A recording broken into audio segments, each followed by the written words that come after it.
ABC Sport. We begin this broadcast by acknowledging the traditional custodians of the land on which this match will be played today and pay our respects to their elders past, present and emerging. We extend that respect to Aboriginal and Torres Strait Islander peoples listening. Qualify for finals, it's such a tough environment to be in. Playing the best at this time of the year, you have to be at your best and it's exciting. Feel the pressure rising. We're just really excited to be in this position where we can have a crack at it. Here it comes again. A new season begins and a challenging season will begin. Feels like now or never. To be able to play finals footy is such a privilege. Blood running in your veins. Tell our players to live in the moment. This is our time. This is our destiny. This is when all the stars align and we make history. For Melbourne tonight, there is a brand new flag. For the first time since 1964, the Demons are premiers. This is our time. This is our destiny. This is when all the stars align and we make history. Sometimes it all seems lost, but we've hung in there and here we are. Reality now, we're in the top four. You win one game, you're in a prelim. You win two, you're in a grand final. You win three, you're in the premiers. That's how close we are now. Welcome to the 2022 AFL Finals Series. It's gonna be kids. It's Gordon Elliott. Of course it's Elliott on the run. It's happening again. Gandalf snaps around the body. What a goal that is for Fremantle. Heaney gets there first. This would be absolutely extraordinary. He's the moments he played footy for. He gets to play in the finals and big moments. On towards Hawkins. Gathers and goal. How much do you want it? How much do you need it? How much do you want this? We're gonna be kids. On against the boundary. No. He kicks the goal. To Mundy. 40 out. He's a crosser. Oliver steadies. Oliver goals. High expectation, but high pressure. This is about execution. Beautiful play and Martin Danaher. Launches high. Bontempelli. This is just getting good at the G. The master to the apprentice. Nick Dacos goes bang. We'll see you in September. Certainly is exciting. From the pocket, he's hit it pretty well. Jack Rebo, superstar. How much do you need it? How much do you want this? We're gonna be kids. Grandstand AFL. The elimination final live from Perth Stadium. He loves this day. He loves this day. AFL. On ABC Radio and on ABC Sport Digital. Who knows what can happen? Dream big.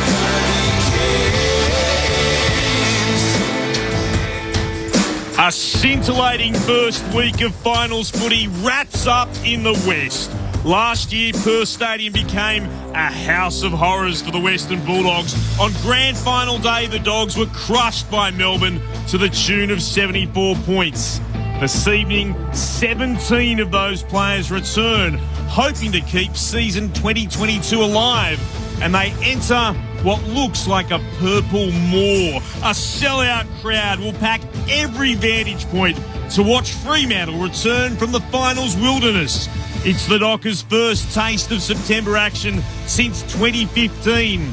And in regards to experience, just 4 of their players have been here before. Just 2 of them while wearing Fremantle colours. It's the first ever meeting of these sides in a final. Who will prevail, the Dockers or the Dogs, to keep in the hunt for the flag? Clint Wilden alongside Ben Cameron, Sharrod Wellingham and Cara Antonio at Perth Stadium. The clouds, and there was a little bit of rain earlier today, at the moment have broken. There's some blue skies above us for the start of proceedings, and the Weather Bureau tells us that we can expect, fingers crossed, the rain to stay away. Purple Army are making their way in. Lots of anticipation, exhilaration around the port with Fremantle back in finals footy. Ben Cameron, welcome to you.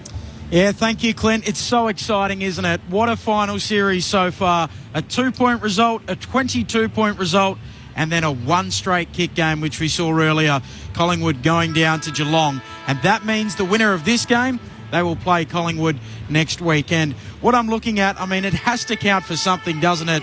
the experience. There are 19 Dockers today who are playing in their first final. There are only 4 Western Bulldogs. 37 games of finals experience for Fremantle, 133 for the Western Bulldogs. What will it all count for? I guess we'll find out between the white lines tonight. Tom Liberatore feels like a really big out, though, for the Western Bulldogs, which I'm sure we'll get to. He is a massive out for them, and what he means as the Dockers are about to enter the arena. They are without their captain. That Fife missing with a hamstring injury that he suffered at training. Banfield has been omitted, but he will be the Medi sub. Meek is omitted. Tucker was the Medi sub last week. A lot of focus on the forward line for Fremantle. Delighted to see Jai Amos does return for the Fremantle Dockers in just his second game of AFL football. Kicked 2 on debut. He's played in 3 WAFL games since returning after needing kidney surgery. He's been impressive for Peel, having kicked 5 goals. He's one of a number of, well, let's call it young talent time, superstars in the forward line potentially. Will one of them be able to forge a reputation? Because at the other end of the ground, you are looking at the likes, and these could be guns, we know. Jamara Ugle-Hagan, we know, has shown what he can do at times. It's his first final, the number 1 draft pick. And will Sam Darcy be throwing forward as well? He's kicked 2 goals in the 3 games he's played. As the Fremantle Dockers, with "the future is purple" written on their banner, make their way out onto the ground. Will the future be purple? We'll find out very shortly. The Dockers about to make their entrance.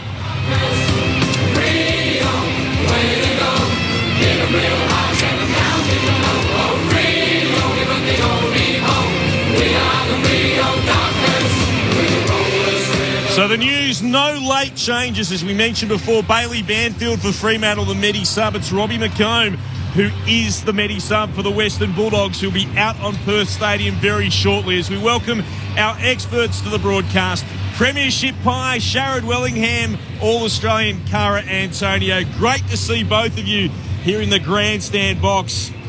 Liberatore is a massive out, I would suggest, for the Western Bulldogs. Fremantle go in as red-hot favourites. What are you most looking forward to this evening? Oh, Clint, thanks for having us. I'm just looking forward to being here and watching a game of finals footy. The first 3 so far have been absolutely incredible. Great watching. Nice close games, contested right down to the wire. Even, the Sydney game, they ended up winning by 20-odd, but it really did feel like it was close and contested throughout the whole game. So I'm hoping we see something like that again tonight. As you mentioned, Tom Liberatore is a massive out. A team like Western Bulldogs who relies so heavily on their clearances, and he does a lot of that work. Who's going to pick up the slack for him? Who's going to be able to pick up that? What's the average? Probably 6 or 8 clearances a game. Yeah, and just on that, sorry, Sharad, the Western Bulldogs, they do rely on it a lot, and he led them for clearances this year with 159, which is 17 more than McRae as their next best, and contested possessions 289, 35 more than McRae as their next best. So they're weak down back. They're not overly strong up front. They need to be winning the clearances and contested ball, and it hurts having Liberatore not there. They do rely on him a lot, but they have got a midfield that I think bats a little bit deeper than Freo's, who's pretty reliant on those young crew in there at the moment. So it's a big out, but as we see them come out on the ground now. So here come the Bulldogs, about to burst through their banner to the right of our broadcast position, returning to the venue where they were well beaten in last year's grand final. They huddle up and they're about to burst through. Aaron Norton, the first to take them through the banner.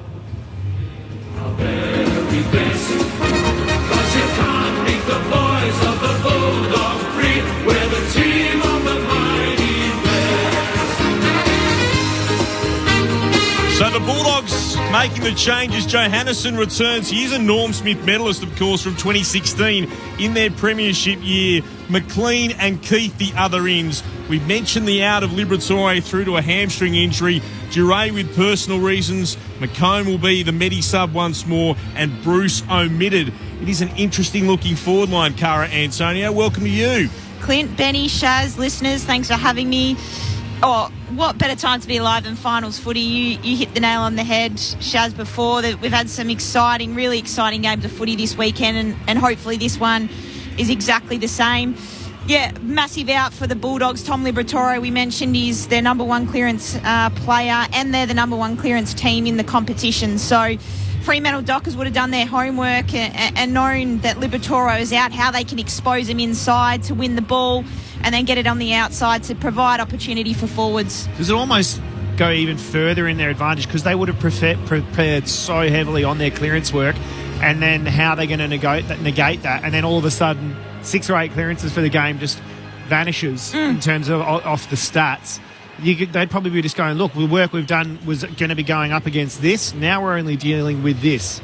I reckon yes, but you can never rule out the Bulldogs and someone stepping up inside. For me, they're so good at contested ball and clearance work that someone, and again in finals footy, it's usually an unsung hero that steps up and plays an important role to obviously combat what they're missing. So no doubt Fremantle would have done their homework, but Bulldogs would have known for a while that he was probably out and that they've combated it in the same way. For me, though, obviously a big couple of ins for Freo. Lob back in. They missed height a couple of weeks ago against GWS up forward. Their smalls, their mids, and even their backs had to chip in with goals. So he's a massive in. But again, if you play the role, Gardner or Keith will go to him. If they can nullify Lob's impact, then will Freo struggle to score again? That's my question. Their smalls will have to get to work, and their midfielders again will have a pretty strong battle inside and will have to run forward and kick goals as well. I think that Freo will do themselves a lot of favours if they are able to get back to that fast ball movement, because Western Bulldogs don't intercept the ball very well. They do rely on that contested and clearance footy. If they're able to transition the ball and move it fast, I don't think that the Western Bulldogs will set up well enough behind the ball. And like you said, if they can bring Lob in, get the ball in there quickly, he doesn't have to take marks inside the forward 50, but he has to create a contest and bring the ball to ground, and bring the ball to ground in predictable spots for his forwards. Let Schultz and Walters get to work at his feet. It'll go a long way for them being able to impact when they do go inside their forward 50. Intercept isn't the way the Western Bulldogs like to play, so they've just got to be able to create contests for the play and let the forwards get to work. Yeah, absolutely. You've hit it on the head. Ball movement is a key, and especially for the Bulldogs as well. Can they chip their way through the defensive set of Fremantle that they've been so known for this season? Who's going to win the contest battle? But then also, up the other end, who's going to be able to hit the score? It's going to be an interesting contest, and I'm excited for what we have in store tonight. When the Western Bulldogs go inside their forward 50, they've got a couple of young superstars in Jamal Hagan and Darcy. Are they going to be able to have an impact? Do they play all 3 forward? Do you get they're the Dogs, let's call it Cerberus, the 3-headed dog. Do they use all 3 with Norton in there, Ugle-Hagan and Darcy? I think it's a really good option because they've got to be as, I suppose, potent as they possibly can going up against Fremantle, who are the most measly defence out of the top 8. I think that if they can get it in there and create contests, hit packs, I'm not saying that Fremantle won't be able to quell that, but if they're able to continually do it, it'll put Freo under more pressure than they're used to. It would seem with Bruce going out, and we know that Darcy can play at both ends. Yeah. We'll wait to see in about 10 minutes' time, but the decision may have been made that Darcy goes forward in this one. And that may have been off the back of them maybe thinking it was going to be poor conditions. We haven't seen that come through at the moment. It is nice and clear, but if we did have that rain coming through, we don't want to have 4 key forwards who are down in that forward line. Well, it just keeps the Fremantle backs responsible and accountable for a tool. I mean, you've got Ryan down there, Cox, Pearce, they've all got to take one and all have a responsibility if you play a tall forward line. I reckon they'll probably start that way and then be able to adapt if things aren't going their way. If you're Fremantle, is there someone that you try to run with? Is there someone that you would stop from the Bulldogs? Who would it be? McRae, for me, he's someone who can be pretty damaging when he does get the ball on his terms. And when I say his terms, if he's stopped from running, carrying with the ball and being a 60-metre player, if you can turn him into a 15-metre player who has to chip the ball sideways when he gets it, you're not going to stop him from getting it. He's a really smart player and works around the stoppages very intelligently. But if you can quell his influence on how far he can progress the ball up the ground, I think that goes a long way. And how do you think they cover Libba? We've spoken about him a little bit, but is it Dunkley who goes more inside? I think so. Yeah. I think he has to. You look at their mids, they got Treloar, Bont, Dunkley, Smith, Hunter. Maybe Hunter can play. He plays a lot of wing time. Can he go in? He's done it before, played a lot of midfield time over his career. Can he go in and be a little bit of a clearance ball? And then McRae, obviously, who's seconded for their clearances. So it's something that we've spoken about a bit, and I know that Corbin and the team spoke about it for the game we've just had at the MCG. Finals experience. There's an enormous amount of finals experience in this Western Bulldogs side. Even in terms of premiership players, there's a staggering amount of premiership players in this side. 8 of them out there. It How much counts for a does lot. it count? It counts for a lot, and especially for the Dogs to come to Perth. They've had a lot of success in finals and played well over here. I think that getting used to the way finals intensity, not only when you get out on the ground, but the intensity during the week, the focus on the media going down there during the week. You know, you got thousands of people with training instead of a couple of hundred. It's a very different environment to be in, and that experience. And you look at those young guys that we've spoken about, that experience of being able to block that out, the message that will be getting passed on from the older guys to enjoy it, but then as soon as you need to block it out at the right time. I mean, even the pre-game timeline is different. You come to a finals and your pre-game timeline changes, and so you kind of get a little bit thrown out of whack, even in just your preparation for the game. It definitely counts for a lot. Yeah, if we go back to 2016, the Western Bulldogs begun that magic carpet ride that finished in that drought-breaking premiership out west. They beat the West Coast Eagles in an elimination final at Subiaco Oval. Didn't beat us, they flogged us. Yeah. They were on an absolute rampage, and it was, if they can come out and perform to anywhere near that level, they'll be very happy. Sorry to bring it up, Shaz. I have a habit of bringing up bad memories for you, but then they beat Hawthorn, GWS in that great prelim, and obviously went on to win the flag. They were a different side that year, but they have been able to start runs out west. Give us an idea, having been at this level, having been to the very top, what is the lift in intensity? Oh, we've seen it already with the 3 games. It's people willing to throw themselves into contests a lot more. You hit a lot harder. You have to push a lot harder to create space, and I suppose your focus is, it's only maybe 3% more, but that 3% is massive, and your ability to, I suppose, impact a contest where you might have gone, I'll just slow up and I'll slow the game down, whereas you'll hunt for that contest and throw your body and throw yourself in a marking contest or a spoil. That just goes that 2 or 3% more, but that lifts across everybody, and it is just enormous. The importance of cleanliness, I assume. I think, especially at the start of a game, young players playing their first couple of finals is probably one of the hardest things. Being able to stay clean and composed and just do what you've done already for the 22 rounds throughout the year is one of the hardest things, because you come up in that level of intensity, and it only takes a split second to kind of hesitate, and then you might drop a ball or miss a handball, miss a kick that you'd kick 99 out of 100 times, and it's only that 1% that can get exposed very easily. Cara, in round 21, the Bulldogs really allowed Fremantle to do as they liked. They allowed them to chip the ball around, to control the football, and they didn't really apply any pressure on whoever had the footy at any given time. Is that something they would have gone to work on this week, and how do you combat that? Yeah, well, they're the number 15 in the comp for tackles, the Bulldogs, so they need to bring the heat tonight. They haven't brought it consistently enough across the season, and that would have no doubt been a focus. If you can apply pressure early, it then builds that perceived pressure throughout the quarters, throughout the game, and then you can start to win the ball inside and then on the outside, especially in finals footy. So it'll be interesting to see how that one pans out. Yeah, Luke Beveridge said, we felt like we didn't work hard enough in defence, reflecting on that round 21 game. He said, point 1, use the ball better. Fremantle intercepted way too much.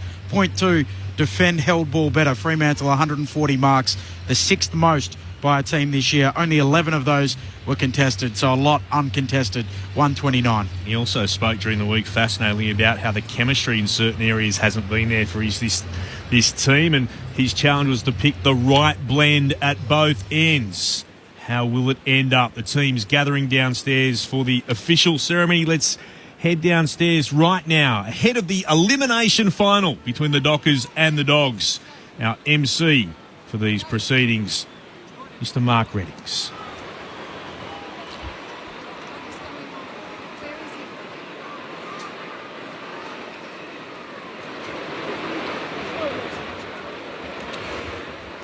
The Australian Football League and Premier Partner Toyota welcome you to the first elimination final between Fremantle and the Western Bulldogs. The AFL acknowledges the Noongar people, the traditional owners of the land we gather on today, and pay our respects to elders past, present and emerging. We acknowledge we play our great game on this land and respect the cultures of all First Peoples, their contribution to our nation and contribution to the game of Australian rules football. Please welcome Uncle Richard Wally, Elder of the Whadjuk people, to conduct tonight's Welcome to Country. Kerala, Ngala Jerk, Nana getting in Whadjuk, Bujang, Ngala Mort Bujak, Wearing Bujak, Wop Bujak, Iowa. Budawan Nanok Wort Nana Kalak Nana Bujang Nanok Mort, Mam and Janang Nanok.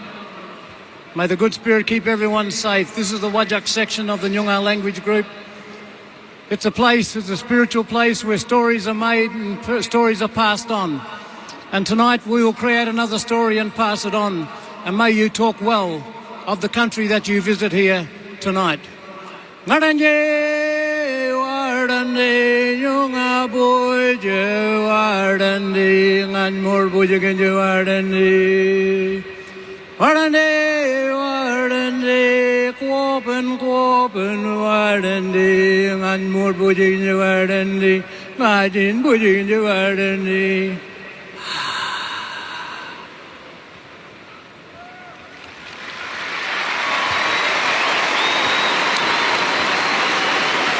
Would you now please rise, if able, and join with the coaches, players and umpires for the Australian National Anthem performed by Gemma Ricks.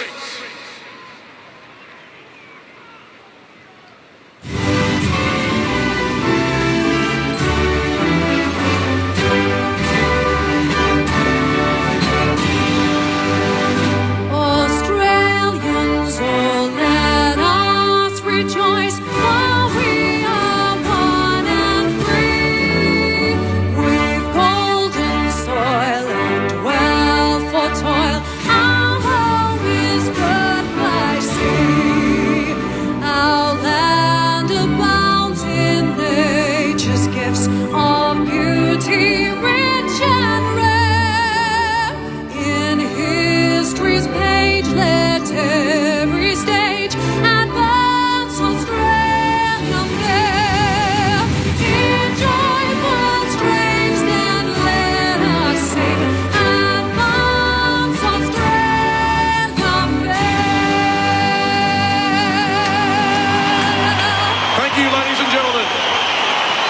That's a magnificent rendition of the anthem by Gemma Ricks from the musical version of Frozen in Perth at the moment. There'll be nothing chilly about what's about to unfold downstairs. An elimination final, a chance for Fremantle perhaps to play in front of their biggest ever home crowd. Seats were sold out a week ago. If everyone shows up, then they'll be able to go past their previous best of a little bit over 56,000 people. David Mundy, so much will be on his shoulders for the Fremantle Dockers. He knows it might be his last game, but he's one of just the two players out there, the other Michael Walters, who has played in a final wearing the Fremantle colours. Which way are we leaning with the toss of the coin about to get underway? Ben, you keep an eye on that. I'll glance to the back of the box. Sharad Wellingham. I'm going to go Fremantle by 2 goals. Cara Antonio. I'm going to stick with the Dockers and I'll go 9 points. 9 points to you. Dockers get up for me. I think it'll be close like all the others. Goal for me, Ben Cameron, who's had an eye on the toss of the coin. Who won in your prediction, please? Yeah, won by Marcus Bontempelli and the Western Bulldogs. They'll attack the Farmer Freeway end of the ground in the first term. I was wary of a Dogs ambush earlier in the week. I think the loss of Liberatore hurt, so I'll go the Dockers just. Which is terribly concerning news for Fremantle supporters. I thought you would have taken one for the team and got the Doggies. Let's see how that pans out. Let's go downstairs. The final member of our team on the boundary, Akash Vodadar. Welcome Thanks, Clint. Good evening. The atmosphere down here is absolutely electric. I can barely see a spare seat in the house. It is also perfect weather for football. There is no rain. The skies are clear. It's about 14 degrees. The ground looks in good nick as well, so no excuses to not see a brilliant final. Starting on the bench for Fremantle, David Mundy, Nathan O'Driscoll, Brandon Walker and Michael Frederick, and of course Bailey Banfield is the medical sub. Starting on the bench for the Bulldogs, Lockie Hunter, McRae, Cody Waitman, Caleb Daniel and Robbie McComb is the medical sub. Thank you, Akash. Good luck down there tonight. Hopefully the weather stays as it is at the moment. Some fluffy clouds, but no rain. Here's a stat for you. The team leading at quarter time in games between the Dockers and the Dogs have won the past 19 matches between them. Does that mean a fast start is even more important than normal? Round 12, 2007, the last time that didn't happen. Ben Cameron to get us started. It's the first elimination final. Collingwood awaits. Will it be the Dockers or the Dogs to join them? On Grandstand AFL, here we go. It's survive and advance, win or go home. Darcy wins the tap over English. He follows up at ground level. Handball to Brayshaw. First clearance of the night, floats a kick out towards the wing. Trying to mark at Acres, he can't. Bouncing ball, Bailey Williams is able to mop up for the Dogs. He kicks around the northern wing. Clark gathers his run down, just gets a handball away. Trying to bustle through Young for the Dockers. Off to Brody, squeezes a kick to half forward. Bailey Williams goes again, breaks one tackle, can't break a second. Switkowski steals it, handball away to Darcy, kicks the Dockers inside 50. Good mark, getting back, Cordy takes a defensive mark for the Dogs. There's Darcy for the Dogs at full forward as well. Sam Darcy with Cox standing alongside him as the Bulldogs quickly down the outer side. They want Norton. With him is Pearce. Pearce wins it to ground, right up against the boundary. Goes through the legs of a couple of players. Emerging with it is Brayshaw to Sarong for Fremantle. Kicks up into the air towards centre wing outer side. They had the numbers, the Dogs, and McLean takes the mark. He stands just shy of centre wing and about a metre in from the boundary. Opening 60 seconds, no score between the Dockers and the Bulldogs. So McLean kicks in the Ugle-Hagen direction. Through his hands it goes. Cox at the back for the Dockers. Dumps it on the boot. Kicks towards the wing. No mark taken. Richards goes in. He's wrapped up in a tackle. And we'll get a ball up alongside the logo, just inside the centre square. No score through the opening 86 seconds here on Grandstand AFL. Darcy lays it down. McLean goes in. He's taken high. And McLean in for just his second game of the season. He'll have the free kick. The mark set on the logo southern wing. Moves it short to English. Marked on the attacking side of the logo. He'll trot back across the paint on the ground. And he'll put it towards right half forward. Ugle-Hagen went out. Behind him, Bontempelli gathers, heads towards goal. What a start for the Bulldogs. He's an absolute gun. Bontempelli kicks the goal that gets the Bulldogs up and about from 40 metres out in the right forward pocket. They're one straight six. The Dockers yet to score. 2 and a bit gone in the opening quarter. Well, what we spoke about before the game, they've started really tall down there. The Doggies, Norton, Darcy, Ugle-Hagen, and just there, Luke Ryan went the spoil, overcooked it. Bontempelli stayed down and Brayshaw caught ball watching. A really nice finish for the Bont and a great captain's goal to start it off. You can see him trudging back to the midfield. Midfield goals are absolutely crucial. Really, really important in a final for your midfield to be able to hit the scoreboard and just be at least damaging inside the forward 50. It was a beautiful goal, wasn't it? Sorry, Shaz. He was the AFLPA MVP last year. Handed that award over to Andy Brayshaw this year. Maybe just reminding him how good a player he is. Darcy wins the tap down. Bailey Smith onto it. Snaps the Dogs inside 50. Norton attacks it. Can't mark. Trelaw's there. Handball away towards Norton. McLean goes in. He gets a handball away. Sarong pinches it. Handball to Young. Hot hands. Stealing it, Norton. Handball to Bailey Smith. McLean snaps the Dogs towards full forward. Bouncing ball. Darcy slips over. Akers gets back. Mops up for the Dockers and snaps towards halfback. Schultz in good position. He marks. The Dogs with the opening goal of the game. The Dockers yet to score. Schultz flares the ball out to right halfback where it's marked by Lowe. He'll come down the commentary wing. He wants lob. Couldn't mark it. Has to spoil it. Comes down to Joe Hannison. Was he over the boundary line? He was. It'll be a throw-in instead. Rory Lobb's gone the platinum blonde look, not the golden blonde look tonight. Good contest from Lobb there. Knew he wasn't going to mark it, but just come through, get the ball out of bounds, reset for the stoppage.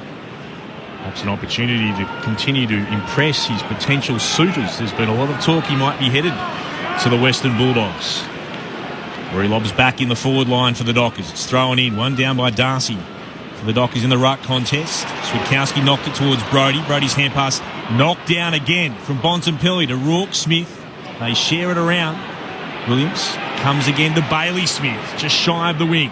Kicks towards left half forward, and Bontempelli's there in a pack. He marks, and he shrugs off the Akers tackle. He'll kick towards space at full forward. Norton comes out to meet it for the Bulldogs. Gives it on to McLean. He'll snap around the body. He hasn't, has he? Not quite. That would have been remarkable. He's pushed it across the face for a minor score. 1-1-7 the Bulldogs. Dockers yet to score, 4 and a bit gone in the first. Inside 50s, 4-1 the way of the Western Bulldogs. As Cox brings it back in, long towards Logue. Bontempelli comes across, hands to it, brings it down in front. Bailey Dale goes in, knocks it out towards McRae. Brayshaw picks it up.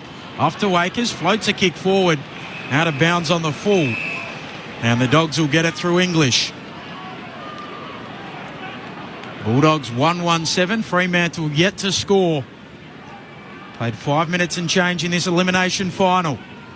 English drives it long towards the contest. Young sets himself and takes the mark. A couple of bites at it. He marks defensively for the Dockers. Lights off a short kick and spots up Brayshaw at right half back. Here is the AFL PA MVP, as Ben mentioned a short time ago. Keith doing a good job of just setting up behind the ball for the Dogs. Brayshaw kicks down the commentary wing. Good battle here. Gardner went up, won it down, but it's spilled to Switkowski for the Dockers. He'll put it inside 450, wanting Lobb, and Lobb marks. Beautifully weighted kick. Richards gave away the height advantage. It travelled over him, and Lobb has marked. He's got it about 45 out from goal. He's decided to have a shot. Switkowski, fantastic front and centre there. Great read off the hands. And then almost telling Lobb to go back to run back towards goal. Pop the ball over. Really nice mark. So Rory Lobb from deep in the right forward pocket, looking for Fremantle's first. He kicks from 45 out, hard up against the boundary. That kick's not on line. Attempted grab right in the right back pocket. The Bulldogs can bounce back. It comes from English, sweeping it forward to Vandermeer under pressure.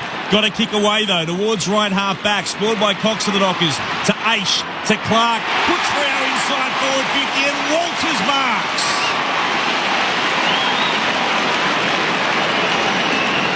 Michael Walters, one of just 2 Dockers to wear the purple in finals. This is his 12th final. He's kicked 25 goals in September football. So Lobb unable to convert from the right forward pocket. Michael Walters will start. He'll kick from 50 out. His boots cross the arc. It's going out to the left. You can tell from the crowd reaction straight away. In fact, it's missed the lot. Out of bounds on the full. Some nervous starts in front of goal for Fremantle. The Bulldogs are 1-1-7. The Dockers yet to score, 7 gone in the first. Bontempelli takes the kick, runs to his defensive goal square, goes long, and Akers intercepts for the Dockers.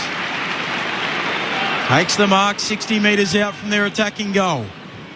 Wants to set it up towards full forward, looking for a marker. Switkowski, the little man goes up, brings it to ground level, picks it up. Handball away to Lobb. Bontempelli on top of him. And we'll get a ball up 25 metres out from the Dockers attacking goal. He's done well again there, Switkowski. 1 on 3 to win that contest. Darcy knocks it down. Richards onto it for the Dogs. He's tackled by Walters. We'll try again now in the right forward pocket. Umpire puts it up quickly. Neither ruck touches it. McRae gets it on the bounce. Handball away to Bailey Smith. His kick's out of bounds on the full. And the Dockers will get the free kick and Walters will take it. In the right forward pocket, the mark set 25 metres out. Right side for a left footer. No doubt he'd be training, doing a lot of these down at the Coburn Arc facility. He's going to go with the banana. 25 goals in finals football. Walters' snap is very narrow. Lucky to sneak through for a minor score.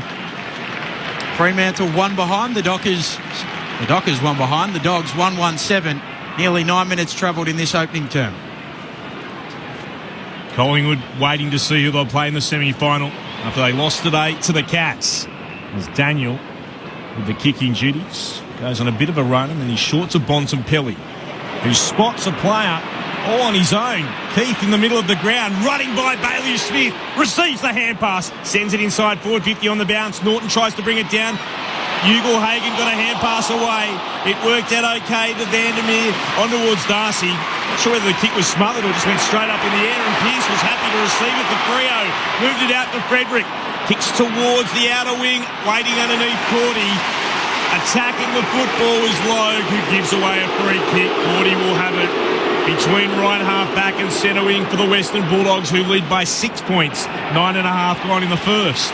Cordy stabs it short to McRae. Daniel running by, receives the handball, stabs it short. And Norton marks 70 metres out, wheels onto his left, into the pocket for Ugle-Hagan. Over his head, low down at the back. Waitman takes the mark. It was over the head of Ugle-Hagan. And Cody Waitman, he picks it up off his bootlaces and marks in the right forward pocket. Good mindset of Waitman just to follow up the contest, even though it was directed at Ugle-Hagan. Just pop in behind your key forward. There was a West Coast small forward by the name of Phil Matera who was famous for it. Might have been a bump ball. Doesn't matter now. Drop punt from the pocket is missing. A little narrow. 1-2-8 the Dogs. The Dockers one behind. 10.5 minutes travelled opening term.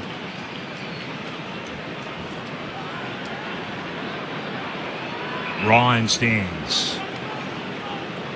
Goes on a short run and kicks towards right half back. Cox is able to get a little bit of distance on Hunter. Plays on for the Dockers to Brayshaw. Hand pass to Akers. Commentary win. Shocking kick down the throat of Keith. An uncontested mark for him. He's at left half back. Sends it inside his defensive 50 to Daniel. Takes a couple of steps and then spears it in the direction of Treloar, who marks between fullback and centre half back. The kick's over the top of Gardner. He's able to gather on the bounce and kicks before Switkowski goes to apply pressure. Towards centre wing out of side. Waitman got hands to it, can't mark it. Surrounded by opposition players. It's out for a boundary throw-in just shy of centre wing. Southern side of Perth Stadium. It's the Bulldogs 1-2-8, the Dockers one behind in the 12th minute of the first.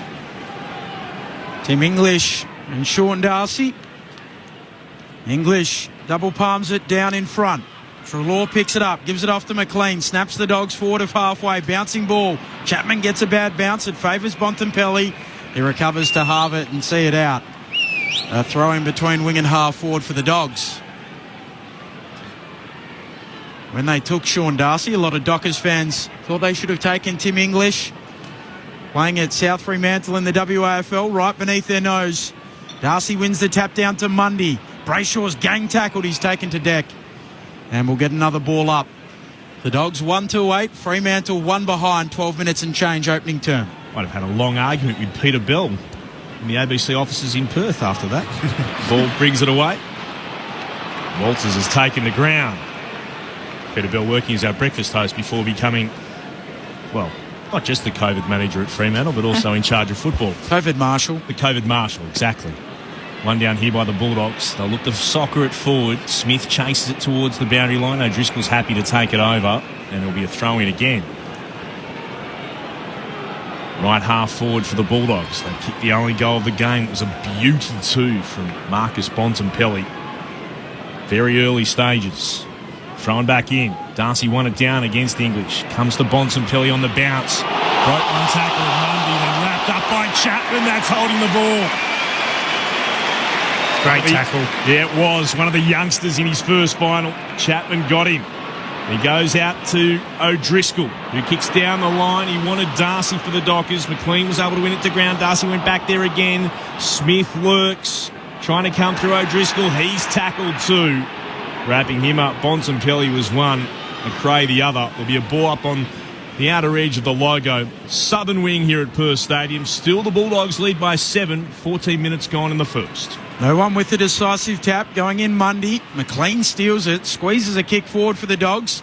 Coming up, Johannesson, he can't quite gather it cleanly. Out of play, a throw-in. McLean's been busy early. He's had it 9 times. Coming back from his second ACL injury. Great to see him out there. Darcy takes it out of the ruck for the Dockers. Feeds a handball forward. Brayshaw runs onto it. Gang tackled immediately. Eventually gets a handball to Mundy. Slick hands to Aish. On to Walters. It's coming back. Well, have they called a throw there potentially? I think they must have. Umpire Chris Donlan. Umpires Donlan, Power and Williamson in charge of this. Free kick to McRae. He moves it on to Hunter. He kicks towards half forward. Spoiling there is Clark for the Dockers. Ugle-Hagen comes down with it, slips over. Mundy goes after him. Gives it off to English. Ugle-Hagen kicks towards full forward. Fisted away and out of play. Akers, the fat side winger, getting back to defend. And we'll have a throw in right forward pocket for the Dogs. They're 1-8. Fremantle 1 behind, quarter hour mark opening term. Quite remarkable, just second game of the season for Toby McLean. The other one against Fremantle too. Impressive so far as Sean Darcy wins it down for the Dockers to Mundy, to Brayshaw. Worked his way through traffic, threw it on the boot. It takes a bounce out to the left and then goes across the boundary line. Really a wicked bit of turn. You're throwing in right half forward still for the Bulldogs. 1-8 to 1 behind. 15 gone in the first. Boundary umpire unfurls. Sean Darcy got the fist of the footy. Hit the deck. Mundy gathers it. Tackled by English to the deck. Claw up again. Huge crowd in. At least 55. Fremantle had a sellout. They'd be hoping for a record home crowd. Aish kicked up in the air from the restart. It'll land on the logo. Southern wing. Ball comes out the side to McRae. Got it to Daniel for the Bulldogs. On in turn to Hunter. Kicks up towards right half forward. Vandermeer flew. Spoil came from Clark. Spill down to Sean Darcy. Couldn't take it. Chapman dives on it for the Dockers. He's tackled then by Dunkley. Umpire lurks. He's going to play holding the ball here. He will. Dunkley gets the free kick. Moves it short on to Hunter. Opens up in front of him. He runs the 51 out. Sends it to the goal square. Punched through by Akers. Rorke-Smith in front of him. Akers safety first. A rush behind. 1-3-9 the Bulldogs. 1 behind the Dockers. Into the 17th of the first. Grandstand AFL. The first elimination final at Perth Stadium. Great work once again by Akers as a defensive winger working down to clog up space and then just get the fist on it and knock it through for a behind. Cox with the kick in. Sends it in the lob direction. From the back, Gardner fists it down. Bailey Smith onto the footy. On his left. Kicks towards full forward. Waitman wants a run and jump. Down there as well, Johannesson. He takes the mark at the top of the goal square and should go back and kick the Dogs second. What happened there? The ball exited D50 for Fremantle. Everyone flew, got suffocated into the contest, and Bailey Smith stuck out. Great hit forward. Johannesson comes in and pops it through.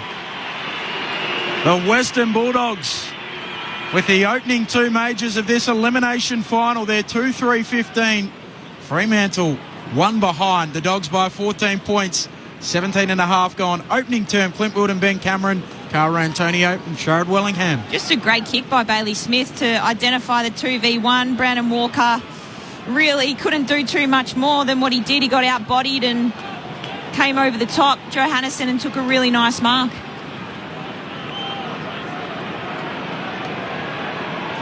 Earlier today, Geelong progressed through to yet another preliminary final. Their 4th in consecutive years, winning by 6 points over Collingwood. The Magpies wait to take on the winner of this contest. From the bounce, Lobb went up himself. Courtney decided to stay down.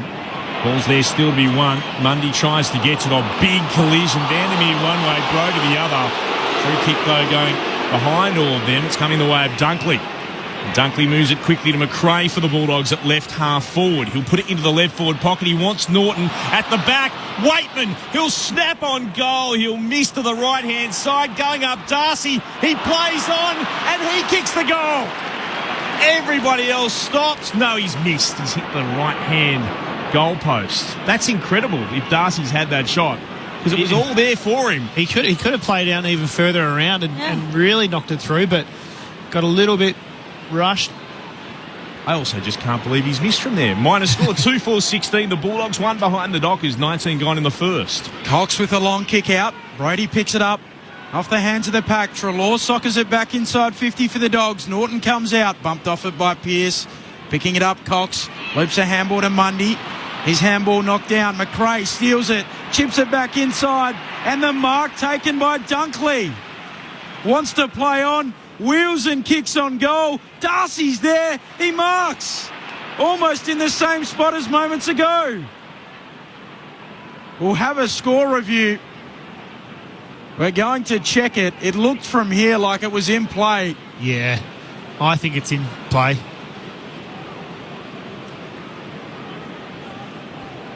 Comfortably. Yeah. So, yeah. It's been a nervy week for the Arc, but that's an easy one. So Sam Darcy, just 19 years of age, playing his 4th game of AFL football. He'll have the kick from right alongside the right-hand behind post. He strides back, gets himself set. The 3rd-generation Dog snaps on the left. Who let the Dogs out? The first 3 goals of this elimination final. They're 3-4-22. Fremantle one behind. Time on in the first. They're just getting absolutely smashed at the contest, Fremantle. They're losing a clearance, contested ball, and ground ball gets. You know, McLean, McRae, Smith, 9, 6 and 6 disposals. And yet Brayshaw's had the 6, but yet Sarong and Brody only the 2 touches. So a little bit of help needed inside.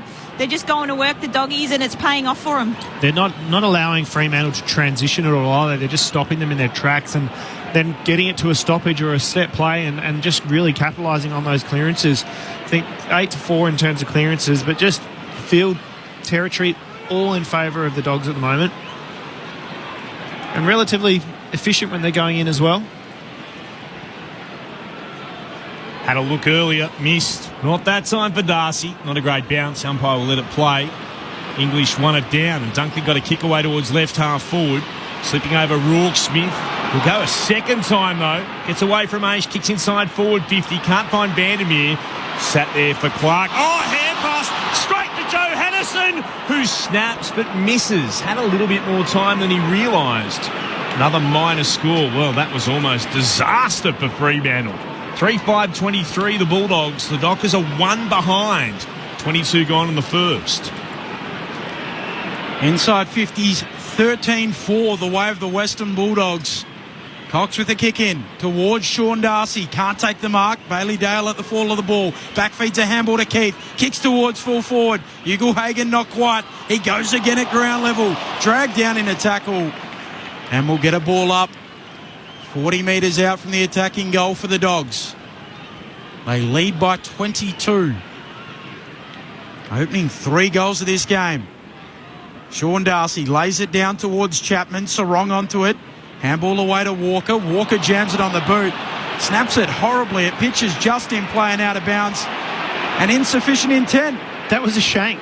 It was just a skill error. It was just a shank. I do not like it when they penalise a skill error like that. Nathan Williamson, the umpire. So, kick from McRae, or Hunter rather, inside forward 50. No mark taken. And down in the direction of Mundy, who's tackled to ground. And the umpire will say a ball up.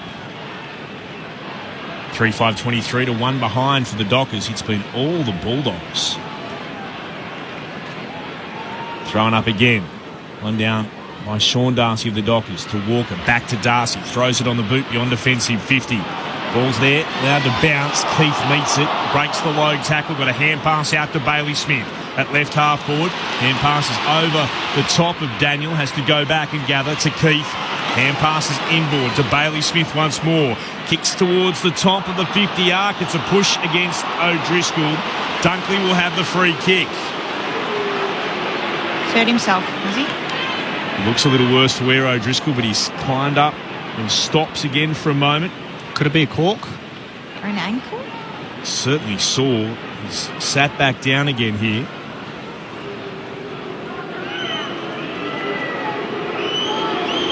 So here comes Dunkley with the free. He elects to pass off. He wanted English. Couldn't mark. Got a fist to it to Vandermeer. To Bailey Smith. He'll snap around the body. It'll land at left full forward off hands. It's seen over the boundary line for a throw-in.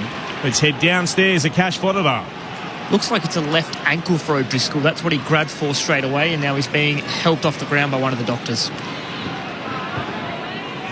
Dogs lead by 22 points. Fast start out west. Sam Darcy and Sean Darcy in the ruck. Neither decisive. Comes back to Sean Darcy. Handball to Clark. Handball to Sarong. Clears the 50 for the Dockers with a long kick. Lob can't mark. Keith at ground level fumbles. How to play a throw-in. Logue and Lob creating the contest then, but Logue's just got to stay in the contest because he's worrying about trying to get a free kick off the umpires. Dogs by 22. Inside 50, 16-4. Dominating right around the ground. Sean Darcy wins the tap. Sarong onto the footy for Freo. It was taken high as well. He'll get a free kick. Wants to bite off the kick into the middle of the ground. Sets a task for Clark. Arriving Johannesson brings it down. Handball to Treloar. Dogs quickly back the other way. Marking Bontempelli. Steadies from 45 and goes whack! 2 for the Bont. 4 for the Dogs. All in the first term. They're 4-5-29. The Dockers 1 behind. 25 and a half minutes into this opening term. They're just spreading way faster and way harder from contest. And it's reaping the rewards. I mean, Bontempelli there, how can you give him that much space? Especially forward half of the ground is beyond me. Someone needs to take responsibility in that midfield group to take ownership of who they're on. Yeah, admittedly, that one is off the back of a pretty bad turnover where, you know, Brodie's on him running forward of the play, trying to be an option for Caleb Sarong. Gets turned over and Bontempelli's got 5 metres on. Hard to close down. It's impossible to close that down. It's more so the decision for Sarong to try and go through the middle when they're 3 goals, 4 goals down. And the restart. Katie Treloar, tackled, wrapped up by Switkowski. The Dockers play on. Brayshaw to Brodie. Kicks towards left half forward. Wants Frederick. Goes back by hand to Akers. Steps away from Hunter. Gets a hand pass forward to Brayshaw. Pops it to Frederick. Gets away from Gardner. Sends a hand pass inside forward 50 to Lob to Brodie. Brodie onto Akers. Ran into a strong tackle. Cordy got him. Bulldogs wanted holding the ball. No real prior. Right decision to ball it up in the left forward pocket for the Dockers. Goodness me, they need a goal in this elimination final. Darcy slaps it forward for Fremantle. Trying to get out after it, unable to pick it up was Treloar. There'll be a throw-in a couple of metres to the left hand behind post.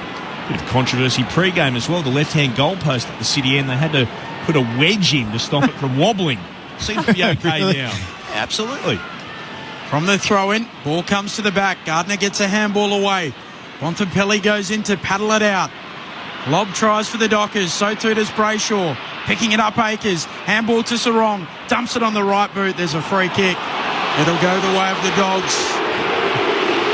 It'll go to Bontempelli, who's already kicked 2 and had it 5 times. So Bontempelli in the right back pocket. What a start for the Western Bulldogs. 4 unanswered goals. Bontempelli drives it long towards the wing. Ryan takes the mark for the Dockers. He has it on the southern wing. Ryan thumping kick towards the left forward pocket. Gardner up, got a fist to the footy. Spilled down to McRae. Came again towards Daniel. Then there's kick to the outer side. Cox is there to mark.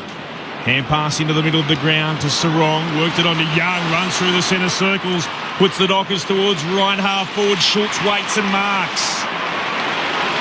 He's 52 from goal. Congested looking forward 50. He'll get told to move it on. He'll send it to the top of the goal square. They come from everywhere. No mark taken. Spilled in the direction of Rourke Smith. Gave it back to McRae. Handed it to Richards. Kicks over the top of the pack of players. Waiting underneath it. Aish. He marks 51 from goal. 2 metres in from the boundary at right half forward.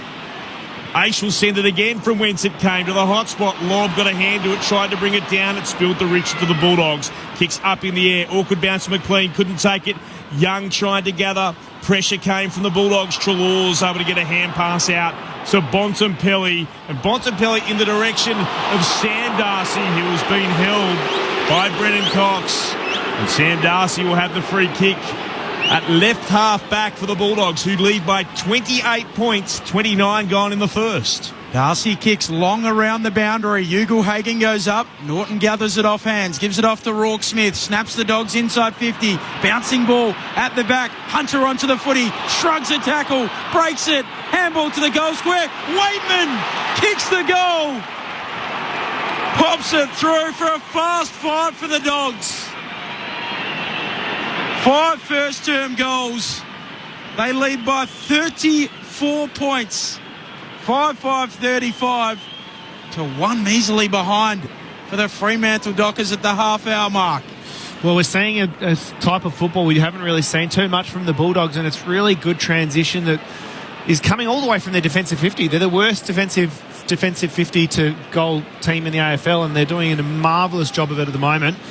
Just getting a lot of numbers back inside their defensive 50, blocking it up and not giving Freo any looks when they go inside, and then transitioning beautifully. The kick from Bontempelli coming out of the defensive 50, it was 2 one-on-ones he had to choose from, chose from the longer option. They managed to get a free kick and then just went straight at goals. It's great football to watch so far. What a start from the Bulldogs. The restart, the bounce in the middle, English just slaps it forward. It's going to have to come back. The Dockers in this crowd of 55,000 plus, stunned. The restart, English got the tap down, but it fell to Mundy for Fremantle. Gave it to Sarong. He steps inboard from McRae. Kicks inside the forward 50. Walters in a sandwich. Couldn't mark. Spilled to Cordy. Hand pass Richards. And then to Daniel.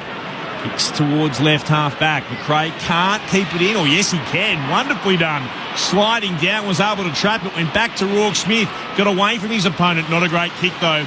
Gathered on the bounce by Sarong. Hand pass to Mundy. Kicks the Dockers back inside forward 50. Is Lobb being held? I thought he was, yes. According to the officials. Gardner all over him. Lobb gets given the free kick. He'll be able to have a shot on goal from right on 50. It's slightly worse than a 45-degree angle to the right. Just the patience and maturity of David Mundy there to hit up Lobb. He didn't have anything. You could see that the defenders had sagged back, so the right option by Mundy. The Dockers are desperate. Lobb puts it out of bounds on the full, misses the lot to the right. That's a shocking kick. That's the nerves of finals kicking in there, Clint. To 1 behind, and the nerves knowing you're about to go to quarter time. 34 points down. He was dobbing them from everywhere in round 21 against the Dogs. Not tonight. Long kick in here to a contest. No mark taken. Loose footy. Dockers have the numbers at the back. Ryan gathers. Dumps it on the boot. Kicks towards half forward. Lobb can't mark. Caleb Daniel off hands. Tackle by Switkowski. 2 men at least in the same weight class. And we'll get a ball up. An attacking point to the square. Umpire puts it up. Darcy lays it down to Mundy. Handball to Brayshaw. Handball to Akers along the ground. Just missed him with the handball. Hunter comes in. Brayshaw applies the tackle. Hunter gets the handball away. Footy on the wing. And the Dogs dominant in the opening term. 5 goals to zip. They lead by 34 points at the first change over the Dockers. So Fremantle with a massive margin to overcome at quarter time, and the weight of history. Not since round 12, 2007, has a side between these two clubs that trailed at quarter time come back and won. The last 19 games have been won by the team in front at quarter time, and a lot of them by a point, not by 34 points as we see right now. The Bulldogs 5-5-35, 1 behind. to the Fremantle Dockers. For the Bulldogs, Bontempelli's got 2. He's had a captain's effort in front of goal. Sam Darcy with 1, Waitman with 1, Johannesson with 1.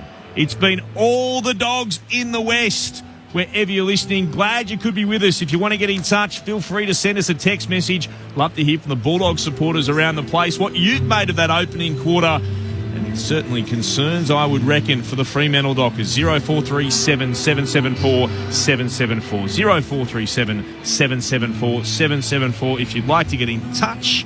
But on ABC Radio, ABC News Radio and ABC Sport Digital, this is Grandstand AFL.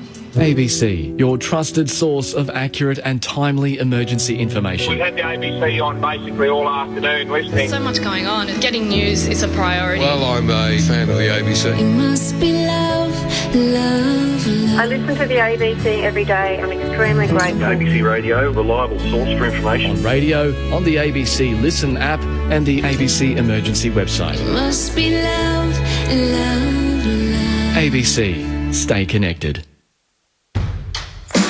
The 2022 AFL Finals. Grandstand AFL. On ABC Radio and ABC Sport Digital. And he'll put it towards right half forward.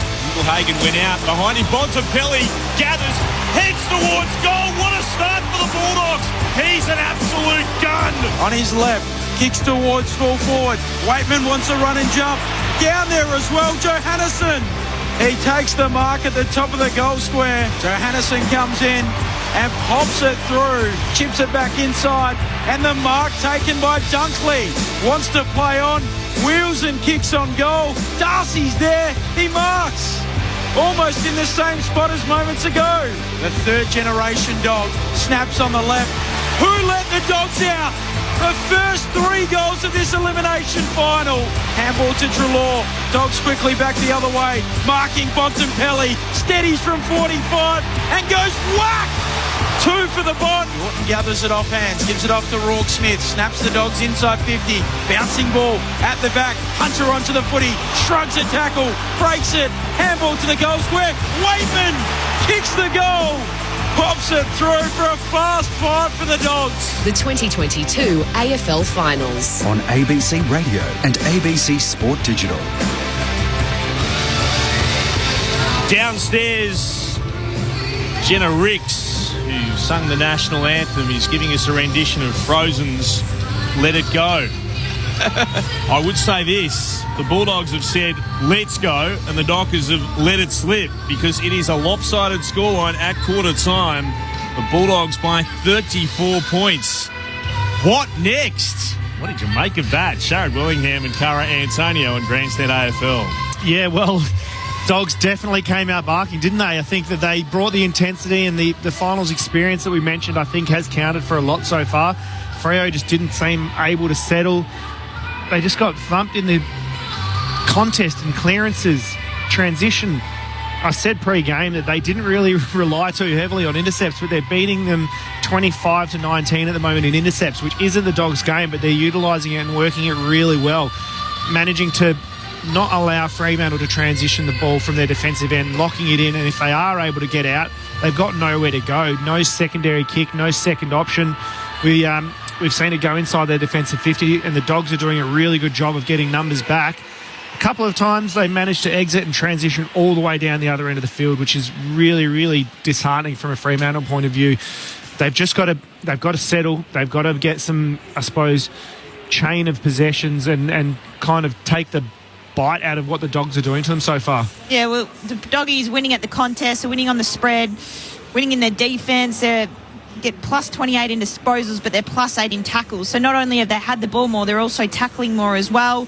They've definitely come to play. They're up in contested possession. Ground ball gets an inside 50. So for me, it's just a work rate thing, and the Fremantle Dockers, especially, it starts from the inside, need to get their hands on the footy to control the ball. Every time they got it, there was no easy ball won by Fremantle. It was under pressure, and then they kicked it out, kicking to an out number. So they would have loved quarter time to reset, regather their thoughts. All the nerves are out. Now they can re-go again. Sometimes it does just take that, being able to get in at quarter time, hear from your coaches. The coaches' messages comes down, but you just need to settle for a bit.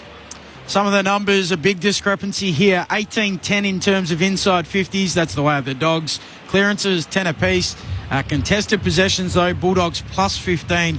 Ground ball gets 36-19 the way of the Dogs. Individual ball winners, Brayshaw with 9 for the Dockers. Bailey Smith with 9 for the Dogs. Toby McLean with 9 as well. Cash Fodadar downstairs. A Cash. Nathan O'Driscoll had his left ankle all strapped up and he's back out on the field on the far wing.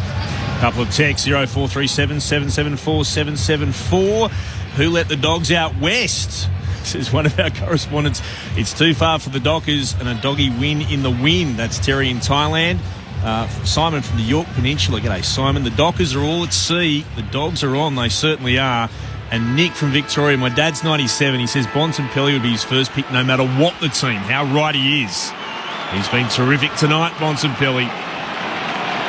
Second term about to get underway. Lopsided start to this elimination final. One down by Sean Darcy. Brodie slips, can't gather first time. He's able to get it the second. Gave it to Sarong. Here's a chance for the Dockers. To Brayshaw. Moves it out to Akers, who marks on the logo commentary side of the ground. Fremantle heading to the left of our broadcast position in this quarter. The Farmer Freeway end of Perth Stadium. Kicks inside forward 50. Logue flew. Couldn't mark. Spills down again. Switkowski couldn't quite gather. Williams could. Hand pass to English. Strongly tackled by Schultz. It jars out. Logue on hands and knees. Got a hand pass out the back. Sarong and then to Akers. Kick towards the left forward pocket. Going up, Gardner has done well to get in front of Lobb and saw it over the boundary line for a throw-in. About 20 outs from Freo's attacking goal. Just not enough movement inside the forward 50 for Fremantle. Then all just stagnant and wanting it kicked on their head. Forward 50 stoppage here for the Dockers. Sean Darcy flicks it down to Sarong. Handball away to Brayshaw. Tries to take on McRae. He's got him. Holding the ball and the Dogs go quickly. Off halfback. Bailey Smith. He kicks towards the wing. Norton at the back. Handball away to McLean. Waitman running by. Looks inside a vacant 50. Just sends it in there. Ryan gets back. He marks defensively for the Dockers in the back pocket. Fremantle with a goalless opening term. Western Bulldogs 5-5-35. The Dockers one behind as Ryan switches to Chapman. Chapman sends it out towards Logue on the wing. He can't take the mark. Spills to the side. Walters is able to gather for Fremantle. Hand passes back to O'Driscoll. Hand pass inboard to Chapman. Stepped around Dunkley. Kept going. Hand passed over Hunter to O'Driscoll. Straight into Dunkley. Wrapped him up. Strong tackle. Hunter went in to add some extras. Ball up. Left half forward for the Bulldogs. First time all year the Dockers have been goalless in the opening term. Sean Darcy against English. English got the more telling tap down. Trying to gather at McRae up against Brayshaw. He could just nudge it in the direction of a teammate. Brodie gathered, tackled immediately. Bontempelli doing the grunt work as well. Takes him to ground for another ball up. Darcy palmed it down to Brodie. Threw it on the boot. Bounces a kick, but only as far as Daniel on the logo. Southern wing. Sends it back from whence it came. Akers can't gather cleanly. Spilled away from him. Bontempelli had it. Got a hand pass away. Chance for McRae from left half forward. Sends it towards full forward. Waitman went up. Couldn't mark it. Spilled down to Darcy though of the Dogs. Hand pass to Vandermeer. Hand pass to no one in particular. Bontempelli went through. Might have been taken high. He was. He'll get the free kick for the Bulldogs. A chance for his third. He'll start in line with the right-hand goal post. He'll kick from 45 out. Just all the hard work that the Bulldogs put in the first quarter, putting the pressure back on the Dockers, and now that perceived pressure builds up, especially when ball goes into D50 on the ground. Just went lower and harder, didn't he? He did, yeah. Just a bit lazy in the tackle there. Marcus Bontempelli. He starts his approach. Bontempelli from 47 out. The kick looked to the right. It misses to the right. A minor score. 5-6-36 the Bulldogs. The Dockers still just one behind. 4 minutes gone in the second. So Ryan goes short with the kick in. Brayshaw offers the lead. Gives the handball back to Ryan. He'll drive it long towards the wing. Looking for Lobb. Low down. Can't take the mark. Daniel knocks it out towards English. Dogs quickly back the other way. Handball there from Bailey Williams. Bont goes careening through. Leaves the football behind. Dunkley eventually picks it up. Handball back to Caleb Daniel. He'll snap the Dogs towards half forward in the Bontempelli direction. Young over the top, he fists it out. And a throw in at right half forward for the Dogs.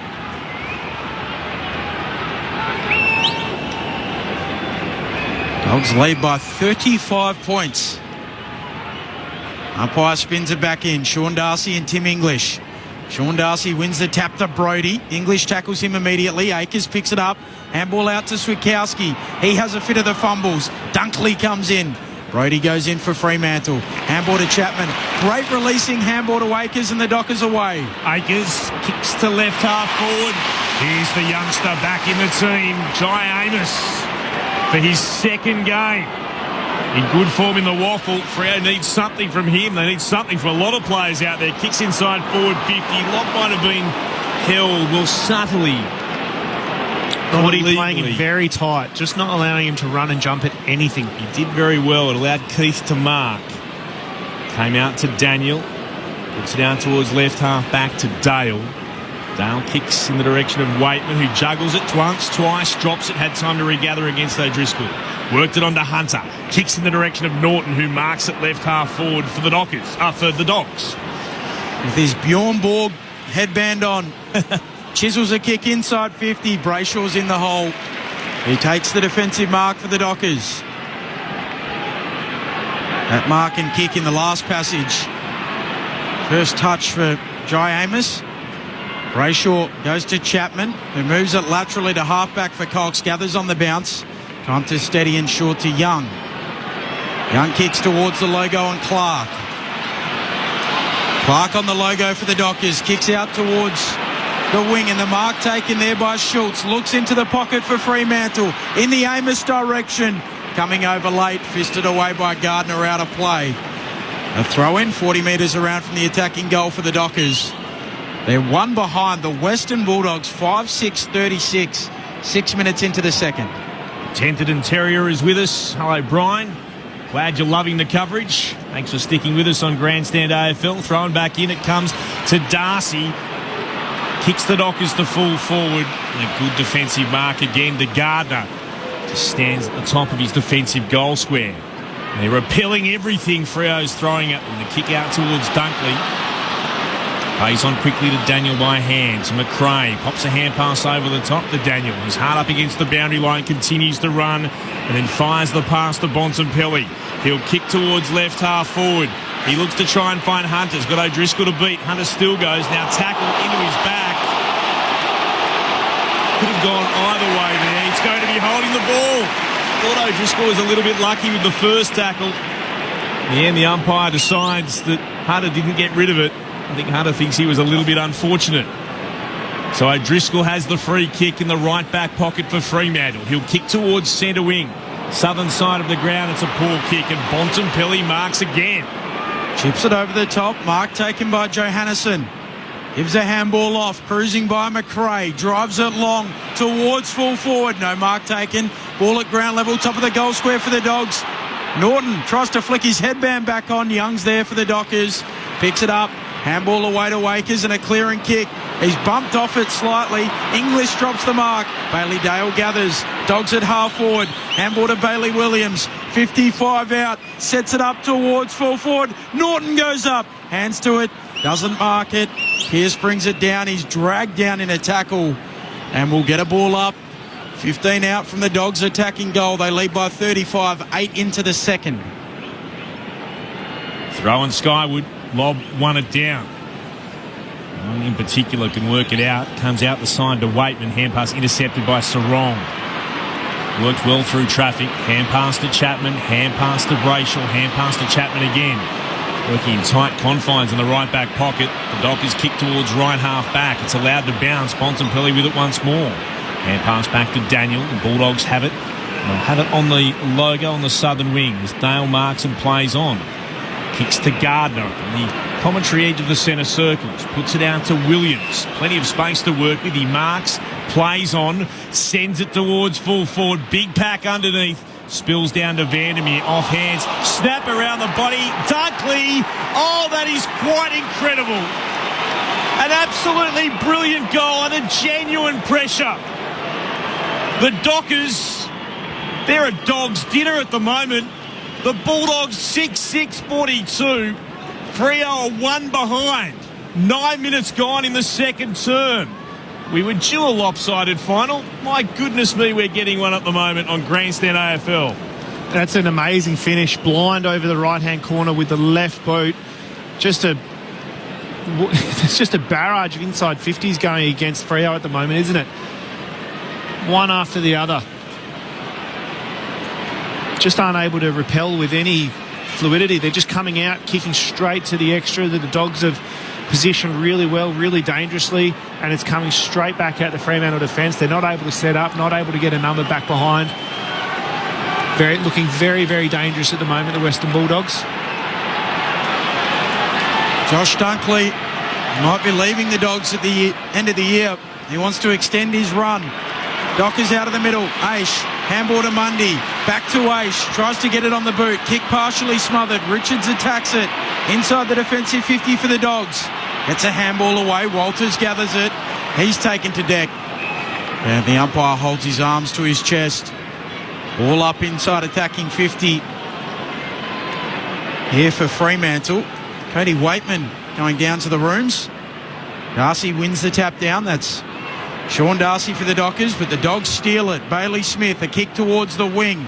Cox nudges Sam Darcy underneath it. Goes back and picks it up. Ryan under the pump. Handball to Clark.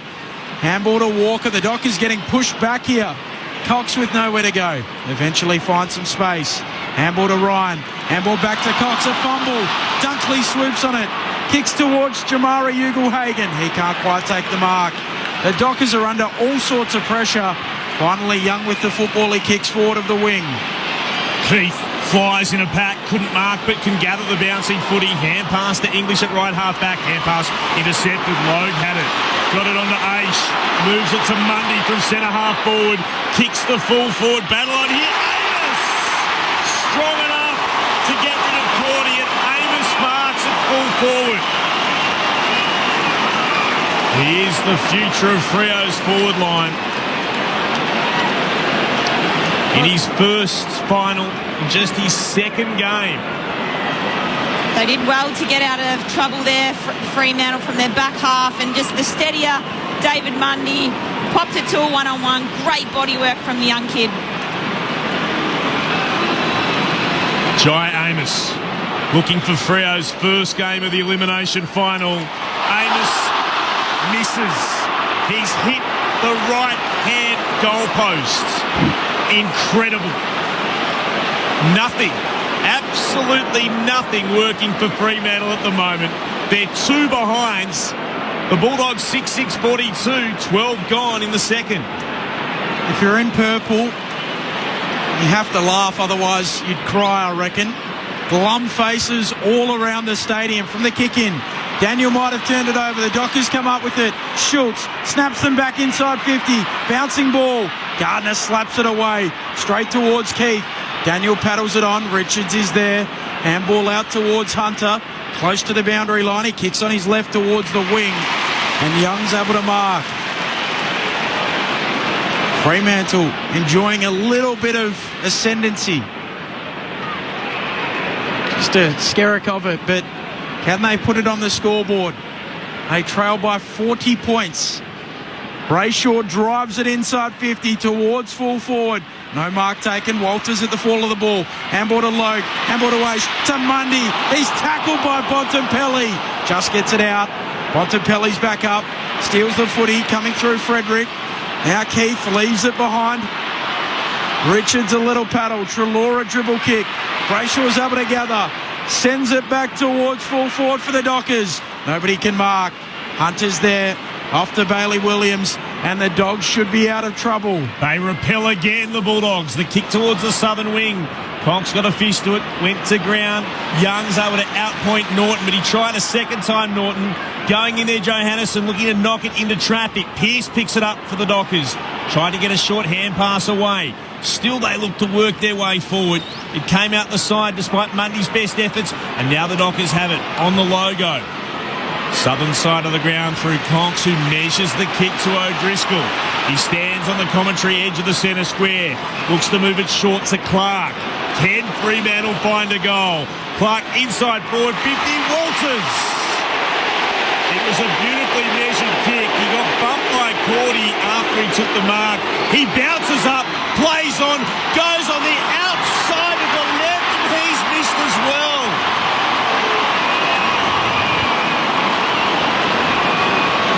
It's hard to put into words the chances the Dockers have spurned. 3 behinds to the Bulldogs, 6-6-42. It's all those in red, white and blue. 15 gone in the second. Hasn't been a great day for Fremantle. Thanks, Benny, for the reminder. Long kick towards the wing. No mark taken. All of a sudden, the Dogs are everywhere. McRae gets it off to Treloar. Kicks forward of the wing. Pearce comes across, fists it down. Cox will track after it. Close to the boundary line and out of play. A throw-in on the northern wing at Cash Fodder. Cody Waitman has returned from the rooms and looks like he's about to come back on. Combined 4 behinds at the moment. 39 points. The Dogs' advantage. Darcy takes it out of the ruck. Handball away to Young. Handball to Darcy. Gets it on that big left hoof. Kicks towards half forward. Richards and Walters. Ball out the back. He's there. Switkowski smothers. Swoops onto the footy. Handball to Lobb. He can't quite gather. The Dogs get back. Rourke Smith goes in. Might have been tackled without it. Umpire lets them play. Dunkley onto his left. Kicks a high clearing kick. Mundy goes up. Bounces off his shoulder out of play. And a throw in at left half forward for the Dockers. David Mundy trying to lift the team. He doesn't want it to be his final AFL match. The Bulldogs by 39. Quarter-hour mark of the second. Spun back into play. Left half forward for Freo. Sean Darcy punches it forward. Comes as far as Sarong. A hand pass right to Mundy. Met immediately. English got him one way. Didn't make enough of an effort to get rid of it. So it's a free kick for holding the ball. Come to Dunkley. He was the other dog that got him. I'm not too sure what else he could have done in that situation, to be honest, being sandwiched between 2 Bulldogs. The only thing I can think is the umpire said you didn't make enough of an effort, I say, with exclamation marks on either side. Ball's moved short, comes back to Dale. Dale kicks towards the commentary wing. Going up, Ugle Hagen, that's a good mark in a pack. Had to go at it twice. And he's able to drag it in. Waddle from the Philippines says the Dockers have missed the bus. They miss a second, they'll get an early holiday. I'd say the bus has run over them, and it's wearing red, white and blue as the kick is the right half forward from the Bulldogs. Bontempelli marks, and he goes to the right forward pocket. Walker able to swirl in front of Waitman. It's over the boundary line at right full forward for the Western Bulldogs, kicking to the right of our broadcast position in this term. 17 minutes have gone. The Bulldogs are 6-6-42 in the second. The Dockers yet to kick a goal, just 3 behinds. Spun into play again. Either ruck got a tap, either Darcy for the Bulldogs or Lobb. Chapman emerges with it from the ground. Hand pass comes to Cox, then to Mundy. Hand pass out to Walker. Hand pass at left half forward to Sarong. Oh, he's kicked it out of bounds on the full. Freo need to find some blue and white sort of aprons because they are butchering that much at the moment. 6-6-42. That's the Bulldogs. 3 behinds the Dockers. 17 gone in the second. The boogeyman dressed up in red, white and blue for the Dockers right now as Caleb Daniel shanks his kick. It tumbles out. And a throw in at right half forward for the Dogs. They lead by 39 points. 6-6 to 3 behinds. Fremantle have not looked like it. From the ruck tap, one down by Cordy. Rourke Smith away to McRae, snaps the Dogs inside 50, bouncing ball. Aish getting back, able to gather, handball away, doesn't bounce favourably for Chapman. Bontempelli beats him to it. Handball to Treloar, centering kick. Brodie's there for the Dockers. He marks 45 metres out from his defensive goal. Brodie wants to bring it to the northern wing, looking for Lobb. Heath outpoints him, drops the mark. He recovers at ground level. Little 1-2 with Rourke Smith. Gets it on the left, kicks the Dogs back towards half forward. Chapman goes up. He probably took the mark. He had hands on it. Umpire doesn't pay it. Gives it off to Brodie. Quick kick. Lands in the lap of McRae. The umpire says play on again. They've got it through Keith, the Bulldogs. Hands it to McRae. Kicks around the body. It'll bounce inside. Forward 50 for the Bulldogs. Young meets it for the Dockers first. Set upon immediately. Can't get it out. Their intensity is remarkable, the Bulldogs. Hunter got him. And they are hunting everything in purple and white. McLean in his second game, the other tackler. Cordy does the ruck work, slaps it forward, bounce back in the direction of Lob. He couldn't gather. It's on the ground. It's going to be held in here. What will the umpires say? They'll ball it up. Unable to emerge with it out of there for the Dockers was Brodie. Last man up is McLean for the Bulldogs. Still inside their forward 50. Lob wins it down. Got it to Sarong. Tackled immediately. Spilled out to Lob. He was tackled by Dunkley. On the ground, Cordy. Worked it forward to Rourke Smith. Broke one tackle. Couldn't get away from Lob. Tackles in, the ball jars free. Young hand pass to Switkowski through the middle of the ground. One-on-one inside forward 50 for the Dockers. Walters goes to ground. Richard stands there. Walters has been given the free kick. Needs to take his time here and settle. Not sure there was a lot in that at all. I think Walters is very lucky here. Maybe the slightest touch with the on the left one hand. on the wrist. Yeah, I'm not paying that. Nothing in that. Absolutely nothing in that. Very lucky. Michael Walters looking for Fremantle's first. It's out to the left. It's from 40 out. He kicks it at long last. The Dockers have a major. And it's taken them until time on in the second term to kick one.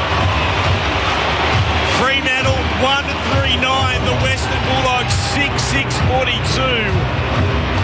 By hook or by crook, they finally got a goal. They needed a little bit of luck, and perhaps the free kick to Walters was what was required.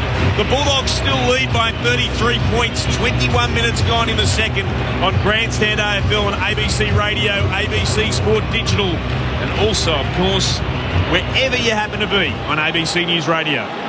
Well, that was set up by Rory Lobb in the back half, the tackle with intent, and then straight through the corridor, inside 50, lucky free kick, but he puts one on the board, Sonny Walters. Back in the middle, Cordy jumps early, Sean Darcy wins it down, Sarong with the clearing, high ball inside 50, looking for Load, can't take the mark, Frederick onto the footy. He feeds the handball away to Brayshaw, runs to 50, drives it long on goal, towards goal, and through! The AFL MVP is trying to lift his team. We'll get a score review. The man in the arc, or woman. Umpire's call is a goal, so it has to be definitive to overturn. Oh, what? Didn't necessarily see that on Thursday night. Oh, that's exactly right. That's a goal. Clearly a goal. Would you say definitively, though? I would have thought so. Thursday night definitely wasn't definitive. Sorry, Mr. Ark.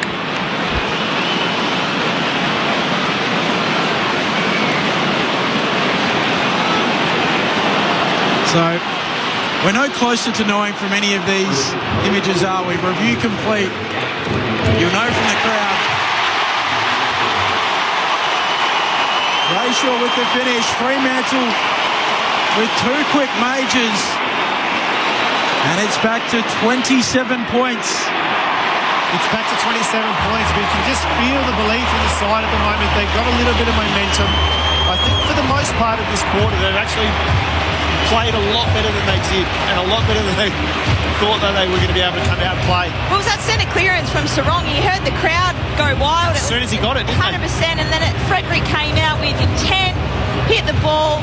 There was numbers on the outside and a fantastic finish from Brayshaw, but you can feel they needed those two goals because it was going to get ugly quite quickly. So good couple to go into half-time. Another one would be really handy.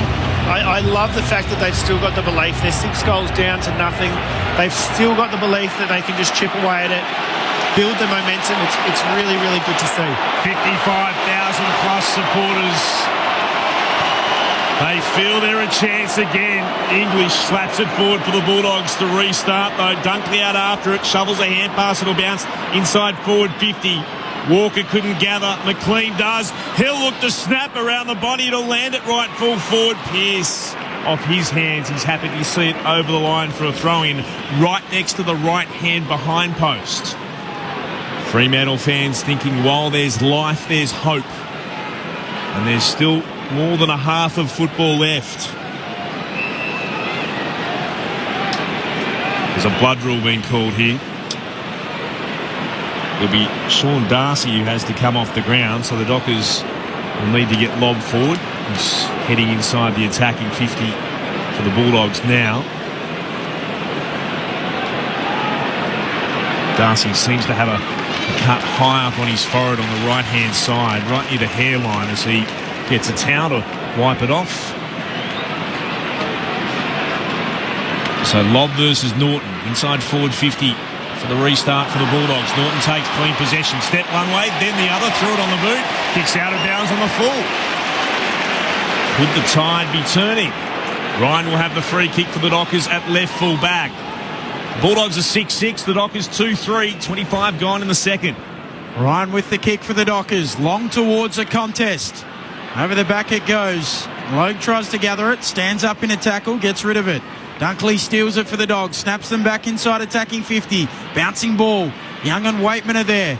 Johannesson paddles it out towards Bailey Smith. McRae inboard with the handball. Run down English. Umpire says play on. Comes out towards McRae. Short with his kick. Overshoots Waitman. Into the pocket it goes. Chapman's there for the Dockers. Handball away to Cox. Cox will go with a long kick, but nobody's there for Freo. And the mark taken by Keith for the Dogs. The cricketer come fullback. Gets it onto his left. Kicks inside 50. Over the back of the pack it goes. Young's there for Fremantle. Handball to Chapman. Handball away to Lobb. Handball to O'Driscoll, and now the Dockers can take the southern wing. The kick is towards Frederick. He marks it right half back. He'll pop it short to Schultz, who marks on centre wing. A metre in from the boundary line. Sends Fremantle in the direction of Logue. Goes up, couldn't quite mark the football. It spills down, and Gardner will send it back from whence it came. Turns it over again, though, and O'Driscoll marks between right half back and centre wing. He's hard up against the boundary. Southern side of Perth Stadium. Takes a couple of steps, kicks to a packet right half forward. Bontempelli in the middle of it, off hands, down to Schultz, hard up against the boundary, snaps around the body, through the hands of Amos. Switkowski tries together against Daniel. Switkowski got it back to Amos. He's met solidly by Bontempelli. Ball still there for Walters. He grabbed it, hammered it into the ground, and hammers it into the right hand behind post.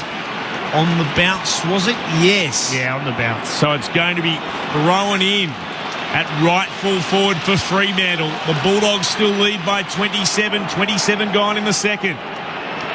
Lobb and English. Short throw in, they sprint at it. Lobb can't gather on the half volley. Switkowski dives after the footy. Schultz trying to come through. He's held up.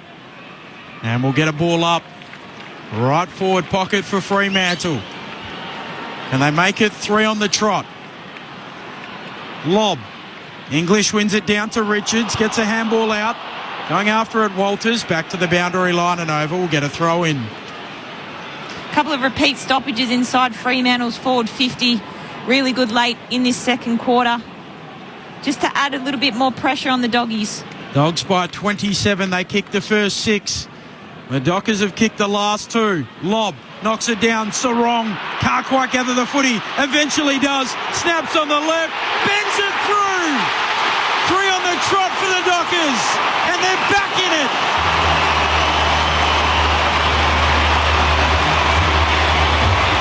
Three 21. They trail the Dogs 6-6-42. A 21-point advantage to the Western Bulldogs, 28 and a half minutes into their second term. Well, Kara, you made the call. Forward 50 stoppages. It was really, really well done. Good pressure. The other beauty of stoppages inside your forward 50s, you get to set up really well behind the ball. That one, the forward 50 stoppage was really well played. Hitting it into that position behind the ruckman is just danger for a defensive side, isn't it? I mean, any midfielder or forward who's rolling through that that space behind the ruckman, it's always going to be dangerous. Sarong kicks it on his left across his right shoulder. Really, really beautiful finish. Bounce to restart. The Dockers crowd, they've really found their voice. Bontempelli, though, will bring it away for the Bulldogs, looking to silence them. Kick towards left half forward. Chapman gathers into his back with Joe Hannison. Umpire says play on. Socket forward by Brayshaw. Bontempelli again scoops it up to Daniel. Crunched by Schultz. Free kick to Fremantle. He wrapped him up. Incorrect disposal. Schultz will have it. He goes on a run and heads over the logo on the southern wing. Kicks into the right forward pocket. He wants Logue. Goes over his head. Logue will track it to the boundary. Richards in front of him. Richards happy to see it across for a throw-in. 25 out from Freo's attacking goal. 6-6-42 the Bulldogs. The Dockers who will kick the past three are 3-3-21 as we head towards the half-hour mark in the second quarter. English and Sean Darcy. English down to Daniel, snaps beyond defensive 50, ricochets off Young, spiked out of there by the Dogs, onto it Chapman, he gathers, runs into a tackle, handball to Young, Young loses it, going in lob, gets a handball away, into the path of Brodie, his handball knocked down by Keith, Frederick goes in for Fremantle, Brayshaw picks it up, into traffic, snaps towards full forward, Amos, he comes out and takes the mark. A couple of bites at it. It was then knocked out of his grasp, but the umpires paid it. And Jai Amos will have a big moment on the stroke of halftime. I feel like the crowd are playing a pretty important role in the last 10 minutes. You can hear the crowd, that they're breathing life into this young Fremantle team, and you just kind of you stand a little taller when you can hear the crowd on your side. Fantastic mark here. He missed a sitter earlier. The halftime buzzer sounds. Amos comes in. A little stutter. 4 for Freo on the trot.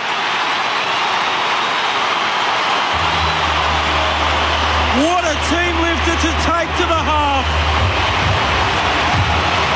It's back to just 15 points. The Western Bulldogs 6-6-42. Fremantle seemingly out of it have come storming back. They're 4-3-27. Hope springs eternal. As Ben told you, 4 straight goals for the Fremantle Dockers. They trailed at the 10-minute mark of this quarter that's just been completed by 41 points. And at the main break, the Bulldogs' lead has been cut to 15 points. The Bulldogs are 6-6-42, Fremantle 4-3-27. It's been a fight back of epic proportions. They looked, pardon the pun, doggone. Bulldogs start preparing for Collingwood. We've got a second half to come. Marcus from South Melbourne sums it all up. We haven't had a thrashing yet, ladies and gentlemen, but neither have we had a comeback from way behind, have we? Marcus from South Melbourne, the eternally hopeful Docker. Very true. Very true. The goal kickers look like this for the Western Bulldogs. Marcus Bontempelli's got 2. Dunkley with 1, Sam Darcy with 1, Waitman with 1, Joe Hannison with 1 as well. Dunkley's was a ripper. One of Bontempelli's was as well.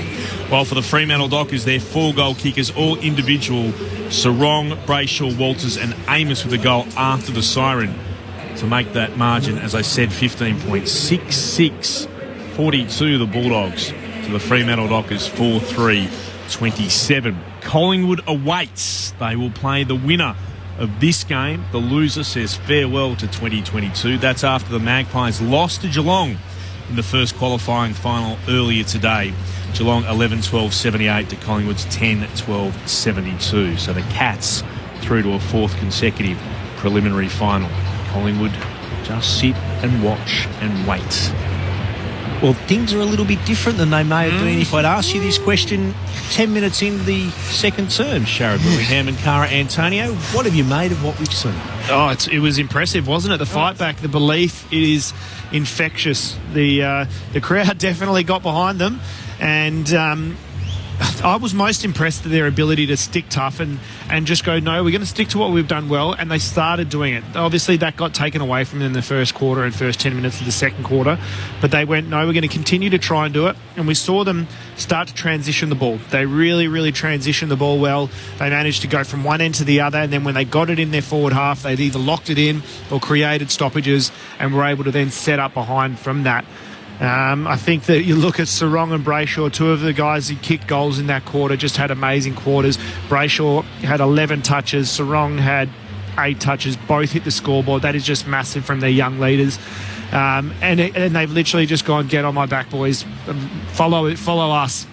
And then I really think there were a couple of efforts from Lob in the back half when he had to go in and play as a ruck.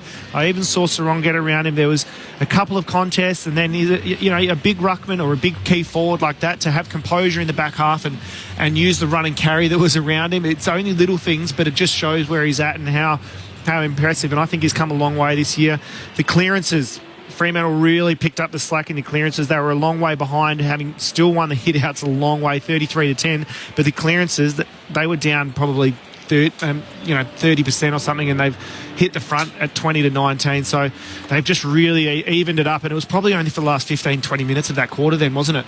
It was, and I reckon you hit the nail on the head there, Shaz. It was almost like the Dockers were waiting for someone to do something to spark him. And that Rory Lobb tackle at the top of the D50, he probably should have been rewarded for holding the ball, but again, it came back to their defence first, then their ball movement through the centre of the ground. They got, again, probably a cheap free kick to Walters. Doesn't matter. You hit the scoreboard. And then you could hear the crowd. Oh, here we go. The next one out, centre clearance from Sarong. The crowd starts to get involved. And then you start playing like you've got an extra man out there. And to kick the last 4 goals, to gain momentum coming into half-time, it was massive. That the energy was up. As you said, they got on top in clearance, contested possession that quarter, especially probably in the last 10 minutes.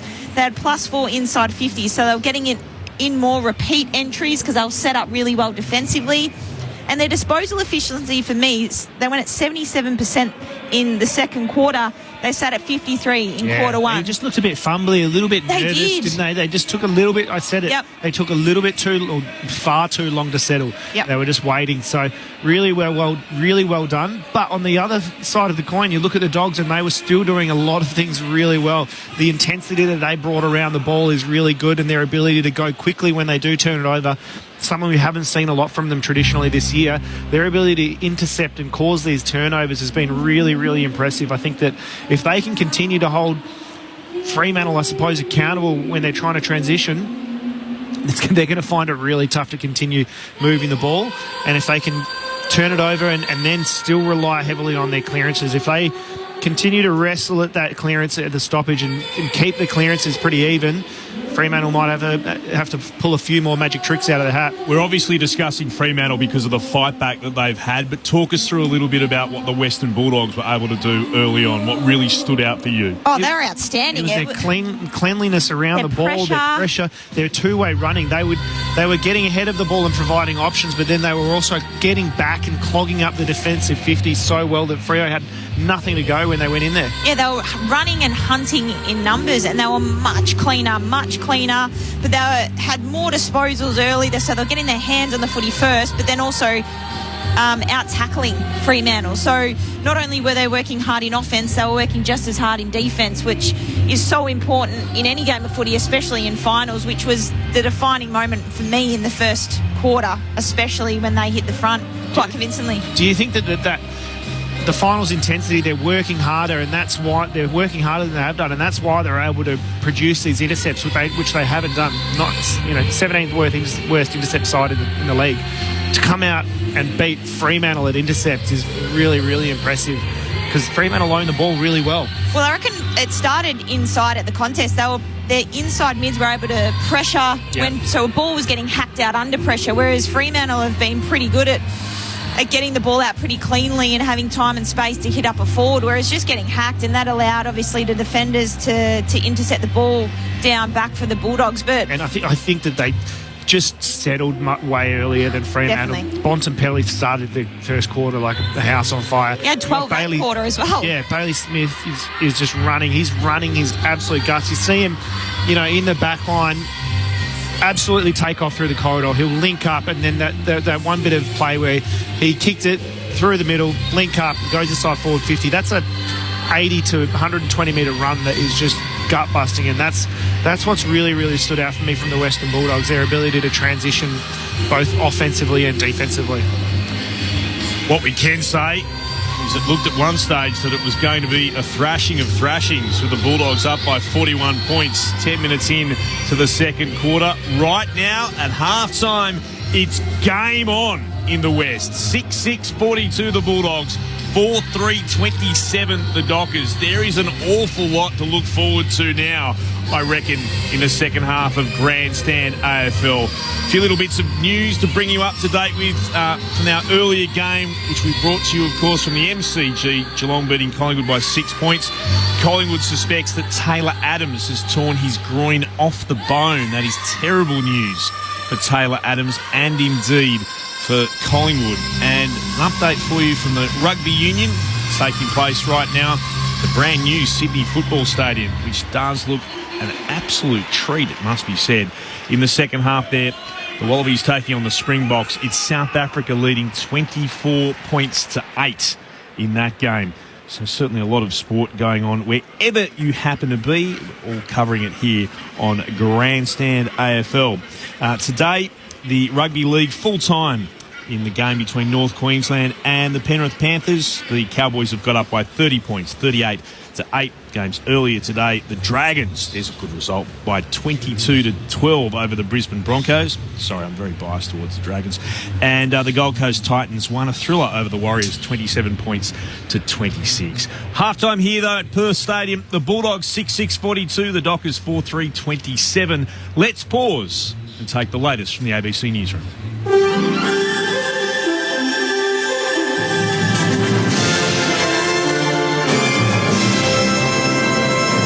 ABC News with Satyam Weinstein. An organisation committed to achieving gender equality in Australian workplaces says childcare subsidies will help boost women's participation. The federal government's come away from the Jobs and Skills Summit in Canberra this week with 36 workplace engagement initiatives, including pay and participation for women. There have also been proposed reforms to give some families a 90% childcare subsidy for their first child. Deputy Managing Director of Future Women, Jamila Razivi, says this is critical to help get women into the workplace. If we closed the gender participation gap, if we had as many women participating in work as men, we would add almost an extra 1 million skilled employees to the economy. Victoria's Emergency Services Minister has apologised to the families of 33 people who died following delays in the state's 000 call-taking system. A report by the Inspector General for Emergency Management has found 40 adverse events involved seriously ill or injured patients as the system buckled under peak demand during the COVID epidemic in late 2021 and January last year. Emergency Services Minister Jacqueline Symes says the government supports all of the recommendations and is already committing more than $330 million to strengthen the system. Anyone that has experienced a call delay and a person has died, I'm immensely sorry. To any family that has experienced a call delay, whether that's 6 seconds or 6 minutes or longer, I have apologised. It's unacceptable and it's why we have acted. Hundreds of mourners are queuing in Moscow to pay their respects to former Soviet Union leader Mikhail Gorbachev, whose body is lying in state. The Kremlin refused to declare a state funeral for Mikhail Gorbachev following his death this week, and President Vladimir Putin says he's too busy to attend. The BBC's Steve Rosenberg says his legacy is complicated. He's a controversial figure, although he did open up the country for a time and give people great hope that there would be great change. More than 30 years after the fall of the Soviet Union, there are many Russians who still view Mr. Gorbachev as the man who had little strategy, who started reforms. His intentions may have been the best, but he started reforms which led to the disintegration of the Soviet Union. The White House says its efforts to impose a global price cap on Russian oil are successful as it looks to reduce the Kremlin's war chest for its invasion of Ukraine. Moscow is warning that Russia will not sell any oil to countries that try to impose a cap on prices, but G7 countries have agreed to set a cap, and White House Press Secretary Karine Jean-Pierre says Russia is already working to sell its oil at a cheaper price. Reports show that Russia is already offering steep discounts, as much as 30%, and long-term contracts to some countries. This also demonstrates that Russia is planning to continue supplying its oil and willing to swallow bigger discounts. NASA is set to make its second attempt to launch a rocket to the moon for the first time in half a century. Basil Hindley has the details. The unmanned spacecraft is due to blast into space in the coming hours and hurtle towards the moon. The 100-metre tall rocket was supposed to be launched last Monday, but was called off at the last minute due to problems with engine cooling and a fuel leak. The goal of the Artemis 1 mission is to test if the capsule can safely make the journey to the moon and back, something that hasn't happened since Project Apollo ended in 1972. Several crewed missions are also planned for the coming years, with the goal of establishing a moon base and getting humans to Mars. But for now, Artemis 1 has to pass its first challenge and get off the ground. Australian Isla Tomljanovic has apologised to fans after knocking Serena Williams out of the US Open. Tomljanovic defeated Williams in 3 sets, 7-5, 6-7, 6-1, to progress past the third round of the tournament for the first time. The loss is likely to be the last match of Williams' glittering career, which includes 23 Grand Slam titles. Tomljanovic has described her win as surreal. I'm feeling really sorry just because I love Serena just as much as you guys do, and what she's done for me, for the sport of tennis, is incredible, and I never thought that I'd have a chance to play her in her last match when I remember watching her as a kid in all those finals, so this is a surreal moment for me. AFL minor premiers Geelong have beaten Collingwood by 6 points in an epic qualifying final at the MCG. Cat stars Jeremy Cameron and Gary Rohan both scored 3 goals each as Geelong ran out winners 11-12-78 to 10-12-72. ABC News. Hello, Costa here. Gardening is great for the whole family, and I want to tell you something that will get the kids in your life growing. It's my brand new podcast, Gardening Buds. Everything a kid needs to know to make their own garden grow. Whether you've got a big backyard, a balcony, or a little pot on a windowsill. Join Kaylee and I for Gardening Buds. Out now on the ABC Kids Listen and ABC Listen apps. The 2022 AFL Finals. Grandstand AFL. On ABC Radio and ABC Sport Digital. Sends it towards full forward. Big pack underneath. Spills down to Vandermeer. Off hands. Snap around the body. Dunkley. Oh, that is quite incredible. An absolutely brilliant goal and a genuine pressure. The Dockers, they're a dog's dinner at the moment. Young hand pass to Switkowski through the middle of the ground. 1-on-1 inside forward. 50 for the Dockers. Walters goes to ground. Richard stands there. Walters has been given the free kick. Michael Walters looking for Fremantle's first. It's out to the left from 40 out. He kicks it at long last. The Dockers have a major, and it's taken them until time on in the second term to kick one. Looking for Lowe, can't take the mark. Frederick onto the footy. He feeds the handball away to Brayshaw, runs to 50, drives it long on goal, towards goal, and through! The AFL MVP is trying to lift his team. Lob knocks it down. Sarong can't quite gather the footy. Eventually does. Snaps on the left. Bends it through. 3 on the trot for the Dockers. And they're back in it. Brayshaw picks it up. Into traffic. Snaps towards full forward. Amos! He comes out and takes the mark. The halftime buzzer sounds. Amos comes in. 4 for Freo on the trot.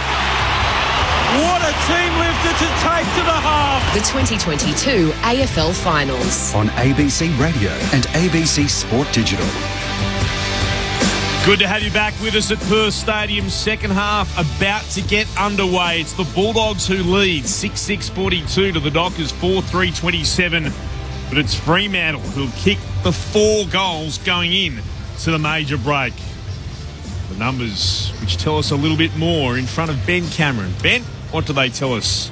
Well, the margin at the moment is 15 points, but some of the other numbers, plus 14 in contested possessions of the Western Bulldogs. The clearances, Fremantle now plus 3. The inside 50s, just a differential of 4, so that's closed significantly for the Dockers, 31-27 the way of the Bulldogs. The tackles, the Bulldogs 50 to Fremantle's 30. Marks inside 57-5 the way of the Bulldogs. Leading ball winners, Andy Brayshaw, this year's AFLPA MVP with 20. Last year's Marcus Bontempelli with 19. And then you're looking at Jack McRae, 18. Caleb Daniel with 17. And Caleb Sarong with 16. Couple of text messages to run you through. If you'd like to get in touch, 0437 774 774. Rick Ainsley, always good to hear from you, Rick, from Margaret River. Hi, gents and Cara. What's the expression for Freo fans? Are they long-suffering or something? Good thing there's no mirrors outside in the garden in Headlamp World. How fast I would see my hairs going grey. They might be long-suffering, but they know they're still in this contest, Rick. Waddle sends another text. Maybe the Dockers have heard that the fishing's not that good in Broome at the moment, so they don't want to go in holidays just yet. I like this from Sean from the York Peninsula. In fact, I'm going to pinch it maybe later on in the call. Anchors away, finally, says Sean. Thanks very much for getting in touch with us. Bob and Sam, great commentary team, listening in on the wireless. Thank you very much. Cheers for getting in touch, Bob. Fortunately, we don't actually have to find out the answer to this. Gleno from Parkdale, go Dogs. Has any side failed to kick a goal by halftime actually go on to win a final? I wouldn't have thought so. By the way, just got a little bit of official notification with what happened with the wobbly goalpost at the city end of the ground.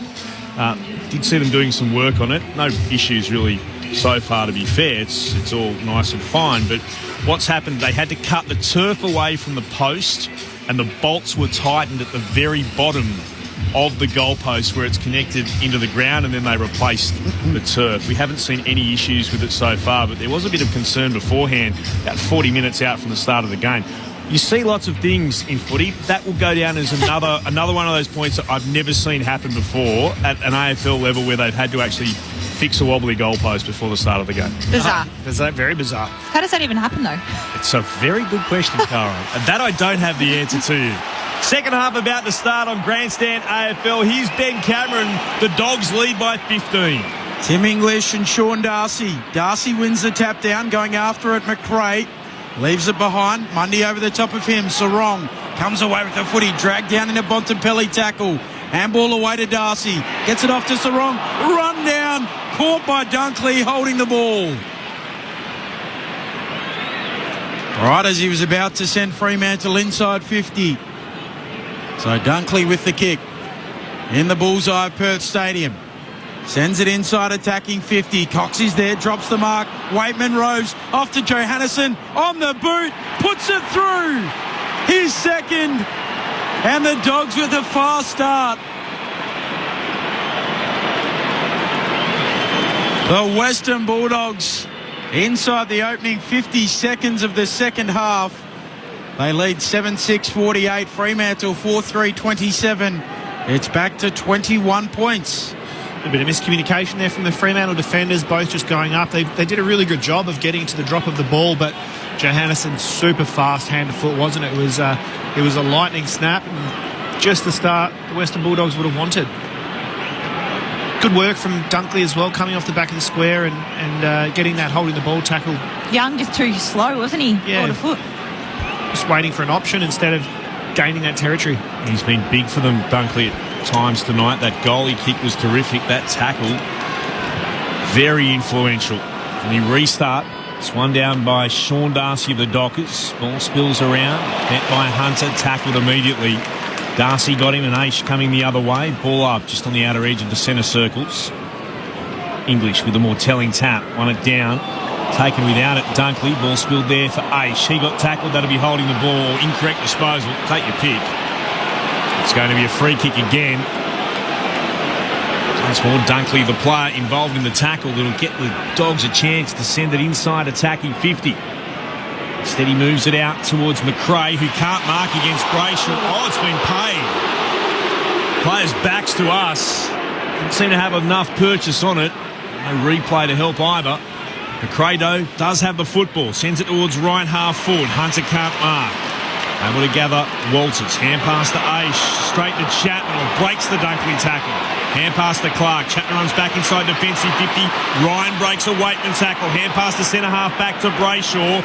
He can put boot to ball. He'll find Darcy at left half back, who kicks in the direction of Sarong. He marks and plays on Mundy. Juggles. Has he been paid the mark? Yes. Right on centre wing. Right on the boundary on the southern side of Perth Stadium. So Mundy goes back to Ryan, who marks backward of the wing, wants to switch it. As his great mate, Brennan Cox. He marks it right half back. Dockers look down the northern wing, sends a kick towards Alex Pearce. He knocks it on. Towards the boundary line it goes. It'll tumble out. Schultz carries it over. We'll get a throw in. Just forward of halfway on the northern wing for the Dockers. They kicked 4 unanswered goals just before half-time, but the Dogs have kicked the first of the second half. Sean Darcy and English. English wins the tap. Bontempelli can't quite gather it. Akers can. Handball to Chapman. Handball to Sarong. Dockers backtracking. Dogs steal it. Johannesen away to Bontempelli. Sees a vacant goal square. Floats it in that direction. It tumbles towards goal. Cox gets back and gathers. Handball to Ryan. Under pressure. Shrugs a tackle and then coolly goes short to Chapman. That was class. Well done from Ryan. Chapman worked it back to Ryan, who kicks to Clark, who marks almost where the 50-metre arc meets the boundary. Defensive 50 for the Dockers. Clark right back to full-back. Chapman has to stretch. Marks, but then plays on off a step to Cox. Goes beyond defensive 50 with the kick, hugging the boundary line. It's marked by Young. Akers provided an option short down the line. That's ignored. Young will kick towards centre wing. He wants low, gets his hands to it, can't mark. At the drop, though, Akers moves it quickly to Switkowski. The Dockers through Brayshaw. Back to Switkowski. Hand pass to Akers at right half forward. Akers will kick towards full forward. He wants lob fly. Spoil comes down from the Dogs. Rourke-Smith out after it. Umpire spotted a holding decision. It's going the way of the Bulldogs. It'll come back here for Rourke-Smith to have in the left back pocket. They repel the first real foray forward from Fremantle. 7-6-48 the Bulldogs, 4-3-27 the Dockers. 5 gone in the third. Rourke-Smith moves it short to McRae, who stabs it short to Bontempelli. Dogs just working it around the northern boundary line, and Bontempelli short to a leading Norton. One of 3 West Aussies in this Bulldogs team today. Norton kicks in the direction of another in English. He can't mark. Out the back it goes. Treloar onto it. Gets it on the boot. Misses the lot. Out of bounds on the full. So the Dockers to get it back in their right back pocket. Bulldogs lead by 21 points, 7-6-48 to 4-3-27. Chapman to Mundy. Mundy stabs the pass to Brayshaw. Takes a step and then sweeps a hand pass to Sarong. Short hand pass to Ryan. Ryan will kick in the direction of Aish. It bounces right in front of him. In fact, it's gone just over the line. It's going to be a free kick for the Bulldogs. Centre wing southern side. They share it through Treloar and then Richards running by Williams.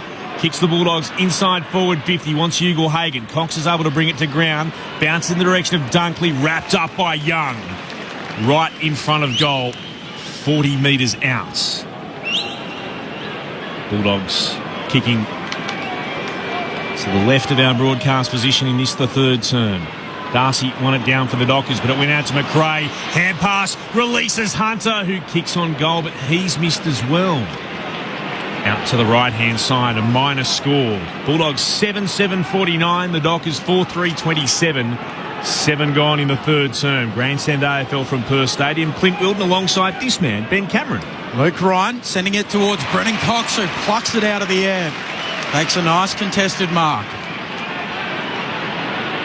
We'll then try and weight a ball towards Akers. A good kick. Akers does the same as Cox. Plucks it out of the air. Handball releases Frederick. He kicks inside 50. Amison lob at the back. He drags in the mark. 40 metres out, a 45-degree angle. Thoughts of coming inboard with the kick. Lobb will accept the responsibility. This is what you get paid the key forward bucks for. A short approach. Stumbles over the 50. Drives it on goal. And sneaks it through. Fremantle come again. Their first of the second half, and it's back to 16 points. The Dogs 7-7-49, Fremantle 5-3-33. 8 played in the third. Well, they're definitely moving the ball a lot better, aren't they? Their willingness to run and carry and play on from marks is definitely evident this quarter. A couple of really strong contested marks as well. The one from Akers, and then the run and carry, I suppose, the handball received from Frederick to get the ball in quicker to catch the Bulldogs off guard in their defensive set. So much better, great responsibility to have on your shoulders, and Lobb's gone back and nailed it from long range. You just wonder if that was something that needed to be looked at during the breaks, and they've identified that the Western Bulldogs are working really hard defensively, so they're going to have to get it there quicker. Again, the Perth Stadium crowd finds its voice as Darcy wins it down for the Dockers. Came to Aish. Oh, one and then two little beautiful dummies. Got a hand pass away to Brody. To Brayshaw at centre half forward. Pops a hand pass over the top. It comes to Akers. Could have gone for goal. Instead sends it to the top of the goal square. Lob out after it. Right William Gardner. Lob goes to ground. Crowd want a free. Umpires say play on. Ball's been locked in. Aish also thought there should have been a free kick to those in the purple. Certainly the replay suggests there might have been, as Sean Darcy won it down, but straight to Treloar. Kick up into the air towards right half back. Waitman got a hand to it. Came down to Bailey Smith. Gave it to Vandermeer. Kicked up into the air. It's marked there. Must have been touched because Walker was told he had to play on the moment he got it.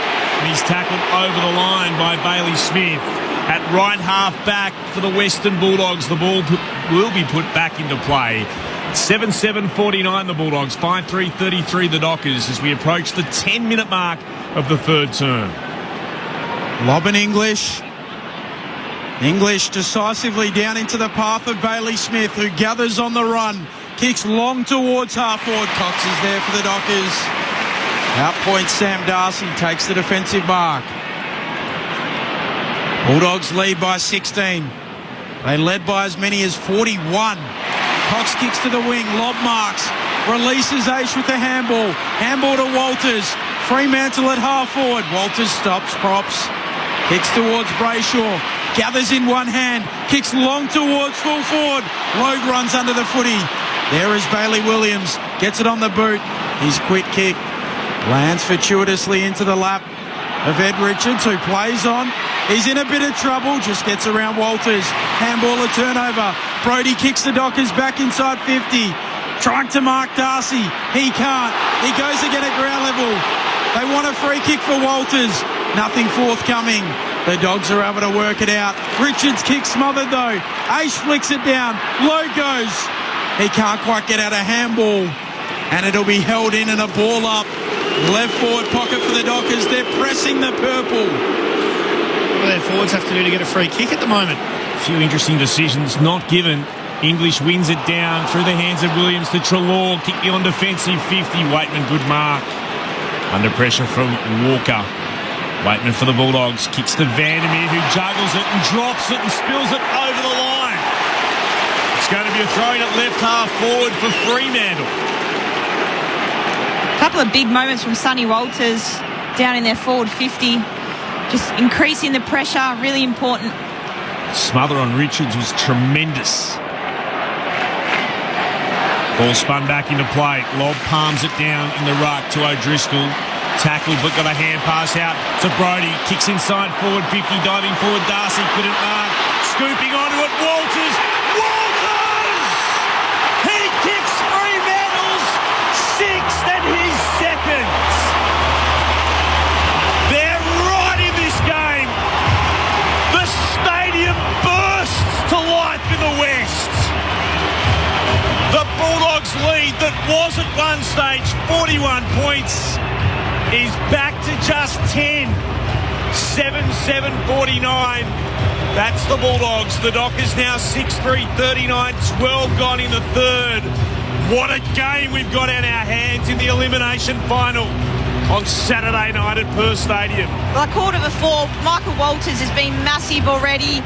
He's had the 3 touches, but the 2 tackles and the 2 ground ball gets. His pressure, his 1%ers, couple of smothers, tackles. Really big reward for effort there. Well done, Sonny. And just clean there on the burst. Picks it up. One fell swoop. And then snaps on his non-preferred. Brilliant Michael Walters. Back in the middle. Lob and English. Neither decisive. English picks it up. His kick smothered by Brody. Handball to Sarong. Kicks inside, attacking 50. Caleb Daniel. Brave going back with the flight. Takes the defensive mark. Flares his kick out wide, and Keith's able to mark. 40 metres out from his defensive goal. He wants to slow it down. The purple pressure is ratcheting up. Keith goes back to fullback and Gardner. Gardner kicks on his left, looking for Smith. Good grab. Great grab. Takes a contested mark. 10 points the Bulldogs lead. Smith towards Ugelhagen. He marks on the logo commentary wing. Wheels around, kicks towards left half forward. Bontempelli was able to work Clark from underneath the football, turned but couldn't get back to it. He tumbles over for a throw in left half forward.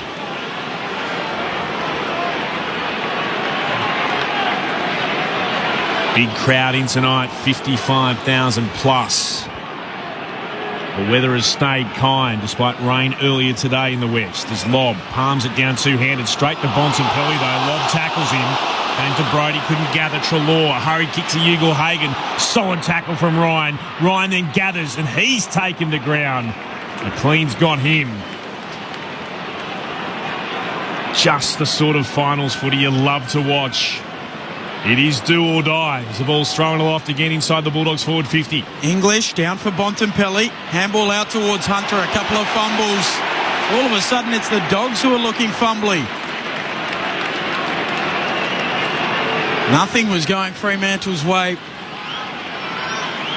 for the first quarter and a half. Throw in at half forward for the Dogs. Sean Darcy knocks it down towards Mundy. Ricochets away to Caleb Daniel. Draws the man. Feeds Bailey Smith. Cuts back infield onto his right. Sets it up towards Sam Darcy. Almost. Not quite. The Dockers are there. Walters at the 4. Gives it off to Hayden Young. He kicks out in front of Switkowski. Switkowski marks on the southern wing. He takes a bounce, still going. Switkowski, hand pass, wants Frederick to run onto it. He gathers, takes a bounce from left half forward, goes looking for Schultz, can't quite mark. He had to dive towards the boundary in the left forward pocket. The ball spills away from him. It's over for a boundary throw-in. Exciting build-up, great ball movement, quick, precise. Just unlucky there with the diving mark, Schultz. It was everything but. Had 2 goes, Schultz. Sean Darcy won it down. English over the top. Can't quite gather. It's been held in here. They wanted holding the ball. The Dockers came out the side to Sarong eventually. His kick intercepted by Bailey Smith. Threw it on the boot. Kicked high towards right half back. Norton won it down to Smith. Spilled away from them. It comes on to Walker. Kicks towards full forward. Can't quite find Logue. In front of him, Gardner. Playing it as a defender there, Logue. You needed to be in front. Playing behind. What was he doing? He takes the defensive mark, Gardner, and he flares it out towards left half back. Oh, Keith kicks a shocker. Bouncing ball to the wing. Gathered by Akers. Looks inside 50. Sets it up.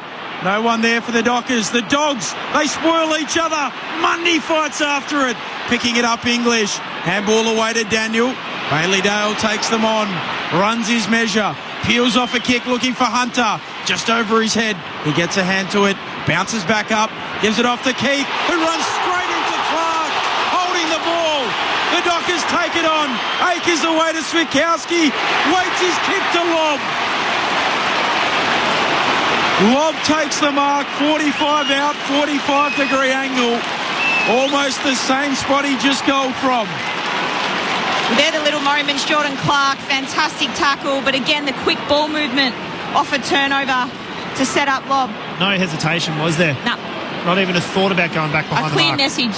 Rory Lobb starts it right, brings it back. Fremantle are right back in this. Rory Lobb proving blondes do have more fun. He's got a couple, and it's just 4 points. 17 and a half minutes into the third term. 7-7-49 the Dogs. The Dockers 7-3-45. Momentum is well and truly behind them, isn't it? Doggy's got the first of the quarter, but it's been bang, bang, bang. Freo just absolutely mauling them. Contested footy, tackling, but I'm most impressed with their mindset to just want to get the ball moving quickly. Don't let the Western Bulldogs set up. Don't let them work harder defensively. If they're going to work hard defensively, what do you got to do? You've got to outmatch them with your offensive work rate, and they're doing a marvellous job of that. Welcome to our listeners on ABC Sport Digital throughout Sydney, Canberra and Brisbane. You've joined us with this game in the balance. Remarkable to think after the Bulldogs at one stage led by 41 points. The Dockers try to gather across half-back, but McLean goes bursting through. He lost it. Aish got it for Fremantle, gave it to Mundy. Kicked up into the air in the middle of the ground. Comes to Sarong. He's able to gather and throw it on the boot. It'll bounce the way of Frederick. Frederick for Fremantle. Kicks towards right half forward. Coming out, Schultz can't gather. Logue slaps it back. It comes to Frederick. Hands it to Schultz again. Hard up against the boundary. Kicks inside forward. 50. Clever Mark Dale. A much-needed defensive steadier for the Dogs. And he'll move it short into the left-back pocket to Gardner. 7-7-49 the Bulldogs. The Dockers 7-3-45 as the Bulldogs go through Dale in his defensive goal square, and he moves it out to Richards, who marks in the right-back pocket. Richards kicks onto the lead and hitting Dunkley on the chest. He's got it at right half-back. It's a 4-point ball game as we approach time on in the third. Dunkley chips it over the top. Caleb Daniel runs on and marks. Waits a nice kick. Hayley Smith marks, then runs off. Kicks inside attacking 50. Sam Darcy goes up. Can't quite. At the fall of the ball. Cox there for the Dockers. Back to Walker in the back pocket. Slips over. Dribbles a little kick away to Cox. That was quick thinking. And then Ryan, he kicks it out on the full. And the Dogs will get it back. 60 around from their attacking goal. Their lead cut to 4. It was once 41 at the 9-minute mark of the second term. So the kick from McRae inside forward 50. Big pack rises, comes down to English. Kicks towards goal. It's up into the air. It's missing to the right-hand side. 7-8-50. They stretch their lead by a point. 5 points to the good, the Bulldogs. 7-3-45 the Dockers. 21 minutes gone in the third on Grandstand AFL. Clint Wilden alongside Ben Cameron, our experts Sharad Wellingham and Cara Antonio. Ryan kicks. Long to a contest. Lowe comes up. Through his hands it goes. Out the back, the Dogs have the numbers. Chain of hand passes. Richards at half forward. Kicks towards full forward. Norton goes up. Doesn't quite bring it down. Walker's there. Comes back to Norton. Quick snap misses. One straight kick. Here's the Bulldogs lead. 6 points. 7-9-51 plays 7-3-45. 21 minutes into the third. Cox. Short to Young. Still in the left back pocket for Fremantle. Cox with now 8 disposals for the quarter. As Young switches play to the captain for Fremantle tonight in Pearce. Matt Fyfe out, of course, with the hamstring injury suffered at training during the week. Pearce for the Dockers. Towards right half back with the kick. Lowe goes to ground. So too does Keith. Ball spills to the side. Scooped up by Schultz. Great hand pass. Releases Sarong. Kicks in the direction of Frederick. Beautiful gather on the run. At right half forward. He kicks towards goal. He wanted Amos. Williams got in front of him and is able to spoil it through for a rush behind. A minor score to the Dockers. They move to be 7-4-46. The Bulldogs 7-9-51. 22 gone in the third. It's frenetic. It's frantic. It's fantastic. When Freo go, boy, they're going quick. Daniel with the kick in. Short to Bailey Dale in the back pocket. Dale drives it long. Clark will go up. He fists it down. Aish at the fall of the ball. Can't gather first time. Goes again. Tackled by Treloar. Handball away. Sarong for the Dockers. To Cox. Handball to Aish. His handball. Look away. Turns it over. Hunter onto the footy. Kicks forward of the wing for the Dogs. Waitman comes out. He knocks it out. And a throw in to come. Between wing and left half forward for the Dogs. Probably just one too many handballs there from the Dockers. Needed to get it. Cox shoulders out, just get it forward. Get it forward on the boot.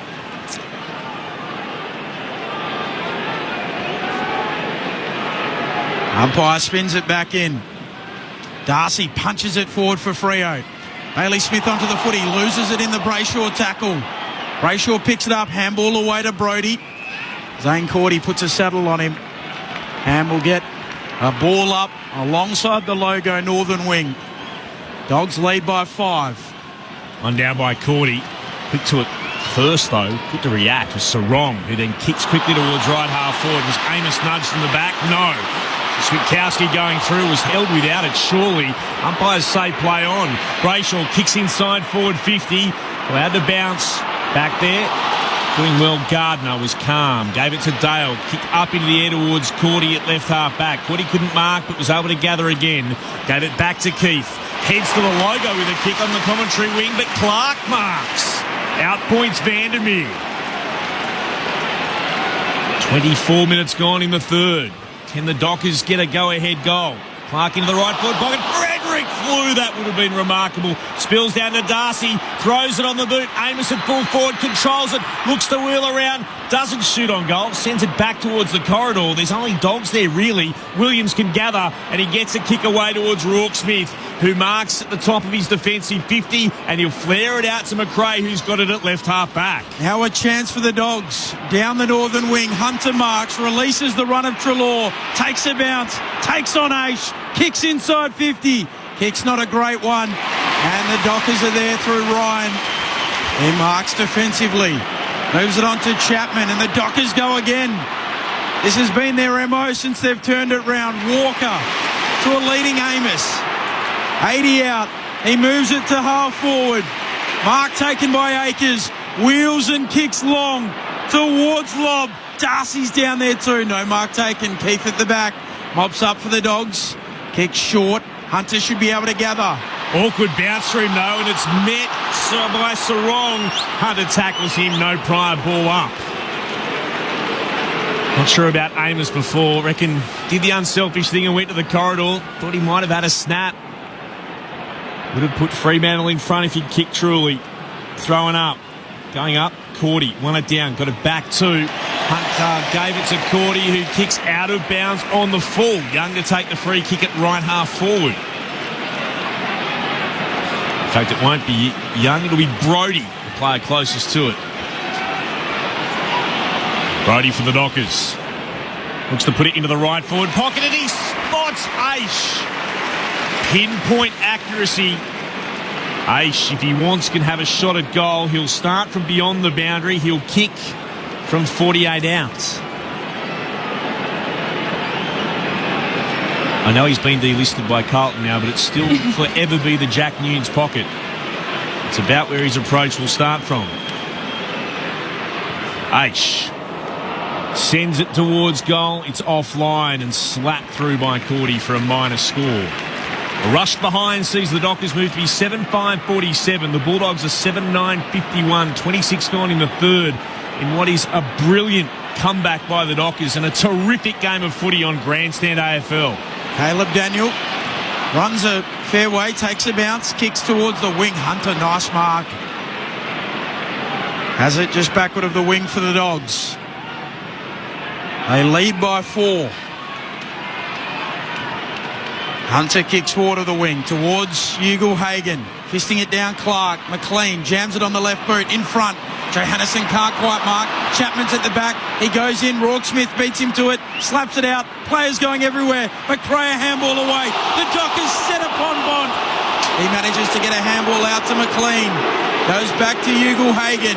55 out. Wheels around. Likes the look himself. Goes towards goal. Bontempelli on the line, has it fisted away by Walker. The fans thought there should have been a holding the ball. Absolutely. Took 3 on. 5 points, the Dogs' advantage. 27 and a half minutes into the third term. The biggest comeback of the season was Richmond against the Brisbane Lions, 42 points. This was 41 points, so this would be second to only that. Young with the kicking duties. High and long towards right half back. Ugle-Hagan, fine mark. Floated across in front. New contact was coming. Grabbed the footy. Kick was precise as well. Comes to Cordy, who marks at centre half forward. He'll kick to full forward. Big pack. Bontempelli flies. Can't mark. English out after it. Spills there for Walker. Sarong thought he was taken high. Umpires say no, play on. English picks it up off the deck. He's tackled the ground. Ball up the call. There's no noise of affirmation receiving, it has to be said. Thrown aloft. Darcy down. Oh, McLean! Sharks it but misses to the right-hand side. 7:11:53. That's the Bulldogs. 7:5:47. The Dockers. 28 gone in the third.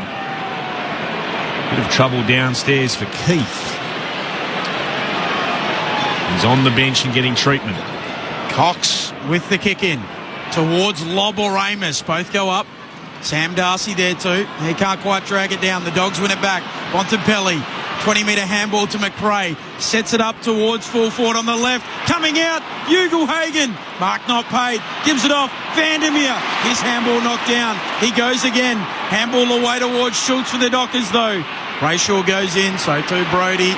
And now Pearce can clear towards the wing. Hunter gets there, takes the mark. Frederick worries him on the mark. He gives it off to Daniel. Kicks inside, attacking 50 for the Dogs. No mark taken. Ball spills down. Bouncing ball. Smith. Handball away to Cordy. Siren sounds. And we are set up for a grandstand finish. The Dockers win the quarter 3-1. And the 15-point half-time lead for the Dogs is cut to just one straight kick as we turn for home. Credit to Chapman there as well a moment ago with potentially a goal-saving smother. They were giving up nothing, the Dockers. What a game of football. 7:11:53, as Ben said, the Bulldogs. So Fremantle 7-5-47 after 3 stunning contests in week 1. But the way the Bulldogs kicked off, we wondered how this would go. And they're set up for an absolute beauty. The goal kickers for the Western Bulldogs. Bontempelli's got 2. Dunkley, Darcy, Waitman and Johannesson has 2 as well. While for the Fremantle Dockers, Michael Walters with a couple. So too Rory Lobb and singles to Sarong, Brayshaw and Amos. The Bulldogs led by 34 points at quarter time. They had that cut to 15 points by half time.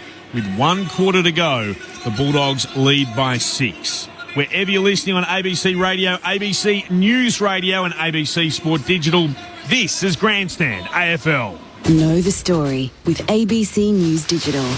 Get the latest breaking news with live notifications whenever you want, wherever you are. They are considering going to zero emissions. We'll go ahead as planned. And abruptly ended the case. It will help us all get back to normal and back to all the things that we love. Those are the kind of things that work. There's hope for a brighter future. ABC News, Australia's most trusted news source. Head to news.abc.net.au or download the ABC News app. Hello, I'm Patrick Stack, and if you like great stories and you enjoy sport, then I reckon you need ABC Sport Daily in your life. Not just knocking it around back and forth between your centre-backs and then bombing it long. You want good cricket, close matches, runs, wickets, sixes, all that. The PJ Tour, of course, didn't like this. They've responded by suspending any players who have jumped ship to live. He will have punched his way from Mount Druitt to the top of the world. It's your daily sports conversation, and it's called ABC Sport Daily. Find us on the ABC Listen app. The 2022 AFL Finals. Grandstand AFL. On ABC Radio and ABC Sport Digital. Sends it inside, attacking 50. Cox is there, drops the mark. Waitman roves off to Johannesson on the boot, puts it through. And the Dogs with a fast start. Handball releases Frederick. He kicks inside 50. Amison lob at the back. He drags in the mark. This is what you get paid the key forward bucks for. Stumbles over the 50. Drives it on goal. And sneaks it through. Fremantle come again. Got a hand pass out to Brody. Kicks inside forward 50. Diving forward. Darcy couldn't mark. Scooping onto it. Walters. He kicks Fremantle's sixth and his second. They're right in this game. The Bulldogs lead that was at one stage 41 points is back to just 10. The Dockers take it on. Akers away to Switkowski. Waits his kick to lob. Almost the same spot he just goaled from. Rory Lobb starts it right, brings it back. Fremantle are right back in this. Rory Lobb proving Blondes do have more fun. The 2022 AFL Finals. On ABC Radio and ABC Sport Digital. Earlier today, Geelong beat Collingwood by 6 points. So the Cats are into a preliminary final, the minor premiers. One step away from the grand final. It's Collingwood that will now wait to see, will it be the Bulldogs or the Dockers they play in the semis next week. I've said it before, but it's worth recapping. This has been a cracking game of footy. Sharad Willingham, Cara Antonio, give us your thoughts here on Grandstand AFL. Well, we're in for a treat in this final quarter, that's for sure. For me, Sarong was massive in that third term. He had the 10 touches, 2 tackles, 4 ground ball gets and a clearance. He was the one that kind of set the tone inside and everyone else jumped on board. The backs were under the palm. Cox, Ryan, Chapman stood up strongly. They had 8 marks between them and they were all intercepts. So for me, their ball movement was a clear indication of where they're at. They wanted to play on at all costs. Their handball receives. You could see the run and the work rate from behind the footy to get it in nice and quickly, and it paid off for them, kicking the 3 goals too. So they need more of that in this quarter if they're going to have any chance of running over the top of the Doggies. Yeah, absolutely. I think the mindset was totally different, wasn't it? They wanted to take the game on at every opportunity, and even if it didn't work out, they went back to it and tried again and again and again, which is really, really good sign from a young side. I think that if they're to continue the momentum they've got behind them, they've got to keep moving the ball quickly. Don't allow the Western Bulldogs to set up behind them. And in terms of the Western Bulldogs' point of view, they've just got to keep working. They did really work hard from the get-go, so they've just got to keep doing what they were doing, really. Some of the numbers through to three-quarter time of this elimination final. Contested possessions, Western Bulldogs plus 24. Clearances, Bulldogs plus 2. Inside 50s plus 2 the way of the Western Bulldogs. Marks inside 50, 8-7 the way of Freo. Leading ball winners, Caleb Sarong, 26 disposals. Andy Brayshaw with 25. Jack McRae with 25 for the Dogs. Bontempelli with 24. Dogs lead by 6. They led by 34 at quarter time if you've just joined us, and they led by 41, kicking the first 6 goals of the game. It took Fremantle 53 minutes of game time to suddenly wake up and kick a major. It was a controversial one too. Michael Walters awarded a doubtful free kick, but he made the most of it. And they rose as one, the Purple Army, and the players out there in the purple. They kick the next 4. This is going right to the wire. Final term underway. It's the Bulldogs by 6 points. Darcy won it down. Dunkley, though, was there at the drop for the Bulldogs. He kicks it towards right half forward. Akers mops it up for the Dockers. Hands it off to Sarong at centre half back. Pops the ball high up into the air to Ryan, who has to wait. And then with a beautiful bit of vision, finds Mundy all on his own on the commentary wing.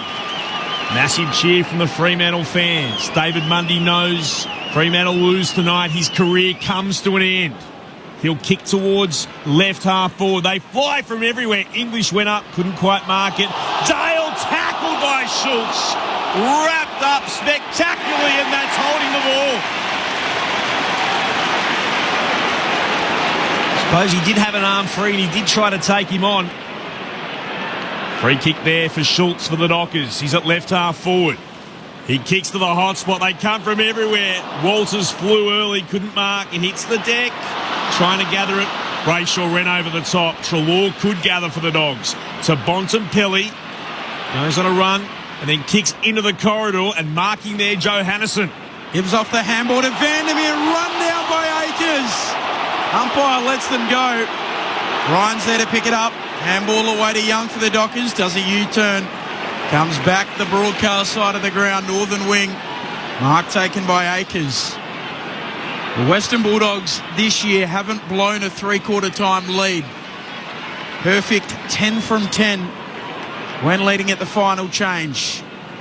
Akers goes back to Mundy, who moves it laterally to Ryan. Dockers, short kick mark. Sarong out to the wing for Pearce. He's able to mark neutral territory, southern wing. Pearce comes infield to Sarong. Takes the mark on the logo. Assesses what's before him. We'll go back to Cox at fullback. Cox will go laterally to Chapman. Chapman marks backward of the logo.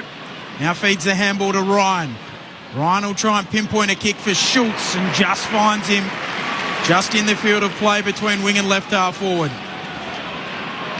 Schultz holds the yellow Sherrin in his left hand and then kicks into Dunkley. The two fives combined, and then Dunkley goes to him to let him know all about it, and then Schultz might have thrown a little one. Dunkley goes to ground on the AstroTurf. Coming in, a number of Bulldogs. They're outnumbered, the Dockers here. They're surrounded by Bulldogs. The umpires decide to hurl it back in to get them all started again. Darcy won it down to Sarong for the Dockers, to Young. Kicks inside forward 50, leading out to Mark Amos. Right in front of goal. He marks 40 outs. Jai Amos kicking to the Fremantle favoured end. The Farmer Freeway end to the left of our broadcast position in this quarter. Amos with one already. Should really have had two. Well, the Dockers might have been outnumbered in the scuffle, but they had the numbers at the contest and were able to clear it quite easily and hit on Amos. This to draw us level. For the first time since the 3rd minute mark of the game, Amos's kick is through. His second. Scores level. Purple passion. Purple pandemonium at Perth Stadium. The ground rises as one. 8-5-53 to 7-11-53. It's simply stunning. What do the Bulldogs do now? Scores level at the 4-minute mark of the final term. What a moment for the young man. He's come in and playing his second game, having an impact in the final. What more could you ask for? Doggies, you're right, just got sucked into the fight on the boundary line, and the Dockers worried about the stoppage. Got on with it and got inside their forward 50. Luke Beveridge on the bench was screaming out, footy, footy. Darcy wins the tap down to Sarong. Amos on the burst, over his head. Schultz, not quite on the half volley. He goes again in the pocket. Handball away towards Walters. Walters nowhere to go. He carries it out. A throw in. Right forward pocket for the Dockers. They have not led tonight. They've trailed by as much as 41. Sean Darcy in English. Darcy flicks it down. Mundy comes through. Handball to Darcy. Snaps back towards full forward. Load goes up. He can't take the mark. Bailey Dale at the fall of the ball. Bontempelli. Handball away to Daniel. Quick kick. Knocked down there by Sean Darcy. Now Brayshaw applying a tackle. Treloar just gets it out of there on his left boot. Bulldogs head to the outer side. They need to respond. Ryan, though, gathers for the Dockers to Clark. Player down, Ugle-Hagan, after the marking effort a short time ago. The Dockers kick up into the air. Darcy couldn't mark it. Keith's at the back. He gathers over the top. Darcy to hold it in. Ball up the call at right half forward for Fremantle. Put aloft. English wins it down to McRae. Off a step, swivels around, kicks towards left half back. Meeting it Ryan for the Dockers. Put it back inside the forward 50. Brayshaw slips over. There's three Dogs. They can raffle it. Came there for Dunkley. Meant for English. And then working it away, Cordy kicks beyond defensive 50. Pearce! Strong mark. He came from behind against Ugle-Hagan. Dangerous kick inboard. Wanted Mundy. One down by Vandermeer, but only as far as Clark for the Dockers. Pops it inside forward 50. Brayshaw. 49 from goal. He'll start in line with the right-hand goal posts. Just composure. Composure there for Clark to lower the eyes and not blaze away, to go really deep. Really, really smart kick. The Western Bulldogs have led this game for 95 minutes and 15 seconds. Andrew Brayshaw kicks from right on 50. It won't quite have the carry. It's off hands and saved by going across the behind line by Daniel. Gives it to McRae. Still scores level. It comes out to Hunter. He moves it to Joe Hannison, who's got it at left half back. 53 points apiece. The score remains 7 gone in the last. Joe Hannison short to Daniel. Stabs it short to Hunter. Kicks right back to the right back pocket. Haley Dale can mark. He sends it long to the wing. A kick really for no one. Akers wins it back for the Dockers. Releases Schultz with the handball. Has Darcy deep. Looks shorter for Logue. Marks on the digits of 50. Takes his time, likes his chances. 50. A 50-metre penalty. Latham Vandermeer ran through the protected area. And Griffin Logue will be marched to the goal square. The Western Bulldogs led by 41 points at the 9-minute mark of the second term. And now Fremantle are in front for the first time tonight. 9-5-59 to 7-11-53. Griffin Logue with the goal. It's remarkable, isn't it? The lowering of the eyes from Schultz coming from that turnover created by Akers. It was smart play. Lots of numbers back inside the forward 50. Logue did a great job of pretending to run towards the goal and come back at Schultz. Lowering the eyes really smart. And then Vandermeer just not aware and not having a game sense of what you've got to kind of be aware of at these crucial times. Really, really disappointing. They're going to have to move on from that very quickly, though. You can't get sucked into the 50 metre that was given away. You just got to move on. We talk about the excitement of league changes and how many we've had so far. 17, of course, in the first. 10 today in the other one. Yeah, more than that. But just one tonight. It's been brilliant. The Dogs will go into attack. Kicking it, McRae into the left forward pocket. He can't quite find Norton. 32 lead changes, I think, or something along the vicinity of that. I heard from Corbin today. But there's been one tonight, and the game has been just as enthralling from about quarter time onwards. Put back into play, deep into attack for the Western Bulldogs. Sean Darcy won it down for the Dockers. It'll bounce its way towards the behind line, and it's through for a minor score. So 7-12-54 now, the Bulldogs. They trail the Dockers 9-5-59. The entire stadium just seems to take an enormous deep breath as we settle in for what is left in his final term. 10 minutes gone in the last. Ryan goes long. English comes across the front of the pack. Can't take the mark. Switkowski, a clever little toe poke out to Akers. His kick a turnover. Keith takes the mark for the Dogs. Comes infield to Bontempelli. Schultz eager on the mark. Bontempelli switches out to Smith on the southern wing. Mullet flowing, kicks inside, attacking 50. Norton comes out at it, takes the mark. He juggles it for the final time, 51 out. Looks towards full forward. Ugle-Hagan's there. Over the back it goes. Waitman tracks it. Akers paddles it. He sees it out. We'll get a throw in. Right forward pocket for the Dogs. They trail by 5, having led by 41. A 46-point swing. They've kicked just 2 goals from quarter time onwards, the Bulldogs, as Norton palms it down. Taken by Clark, tackled by McLean. Ball jarred out. Brayshaw's kick worked out okay. Through traffic and found its way to Aish at left half back, looking for Logue.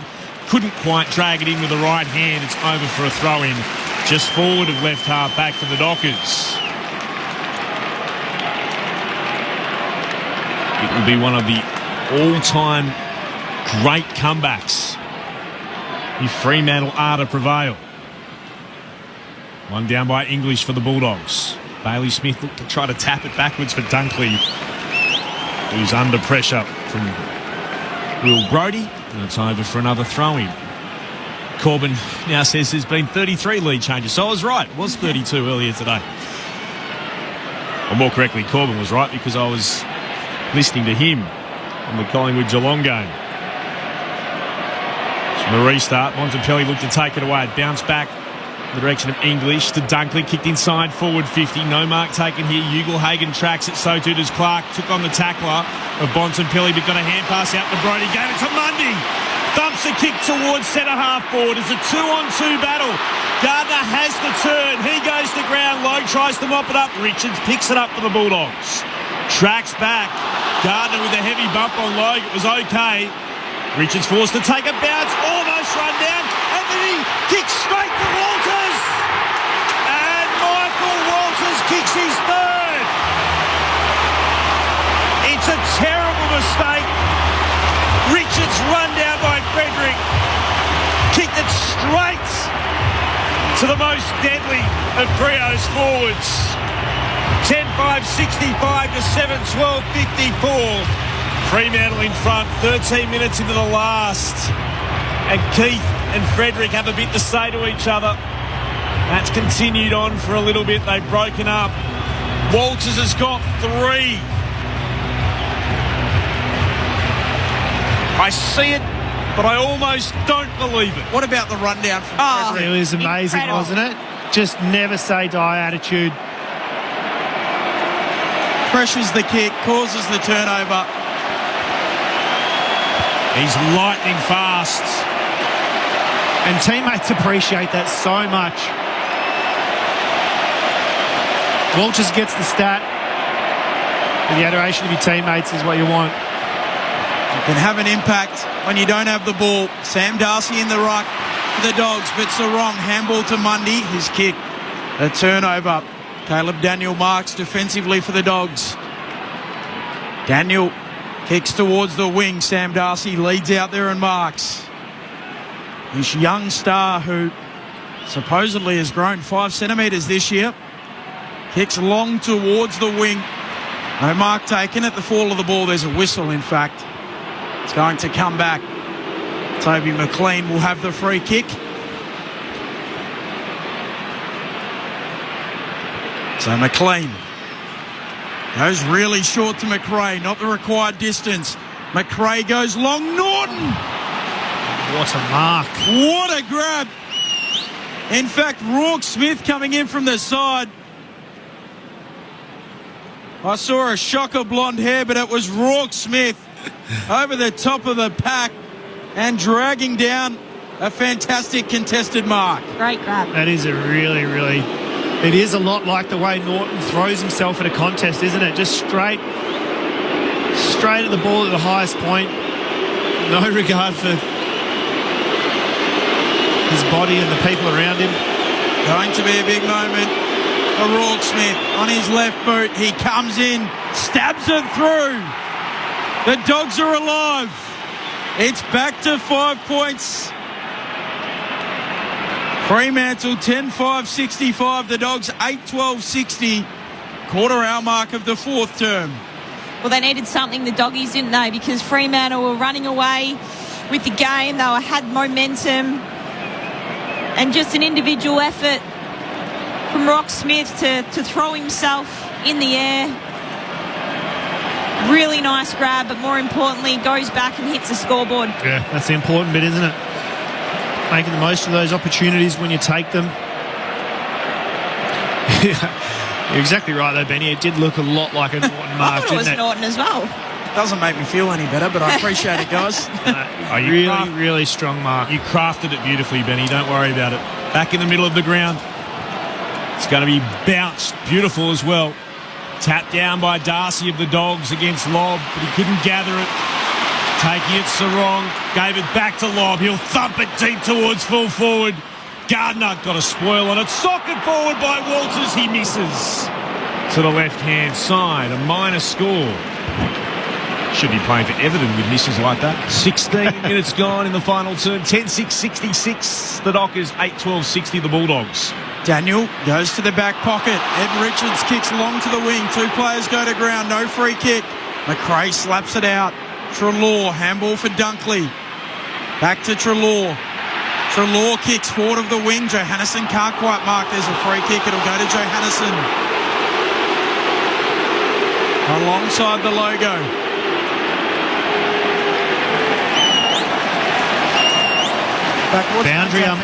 Boundary umpires said that it went out of bounds. Before the free kick. So stoppage. So a throw in. Neutral territory on the southern wing. From the throw in, Sam Darcy slaps it back boundary side. Hunter onto the footy, snaps around the corner, bouncing ball. Chapman sticks up an arm, knocks it down. Walker onto the footy, handball knocked down. McRae goes and gets it for the Dogs.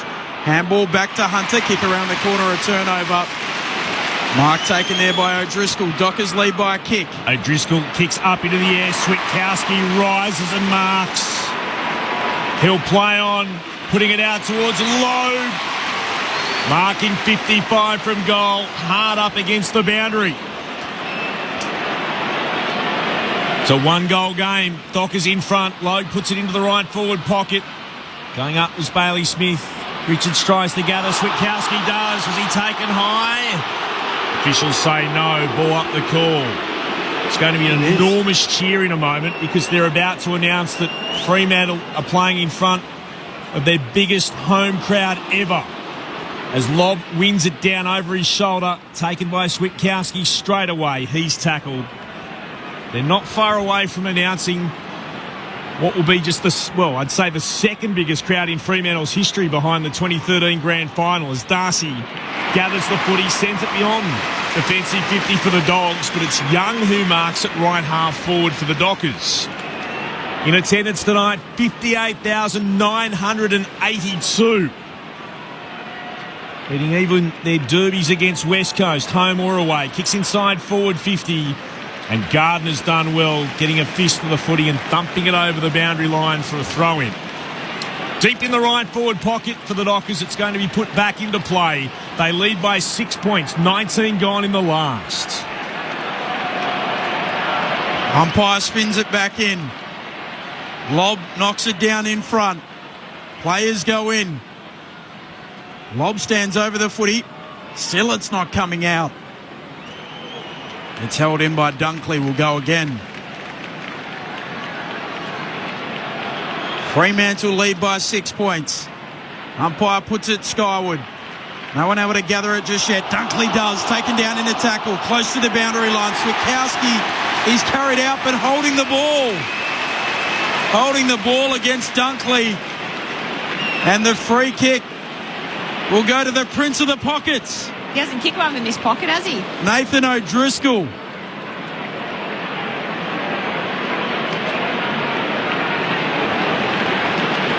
Big Buffon affair from outside the boundary line on that left boot. Oh, you're kidding. Make way for Noddy. Nathan O'Driscoll has done it again.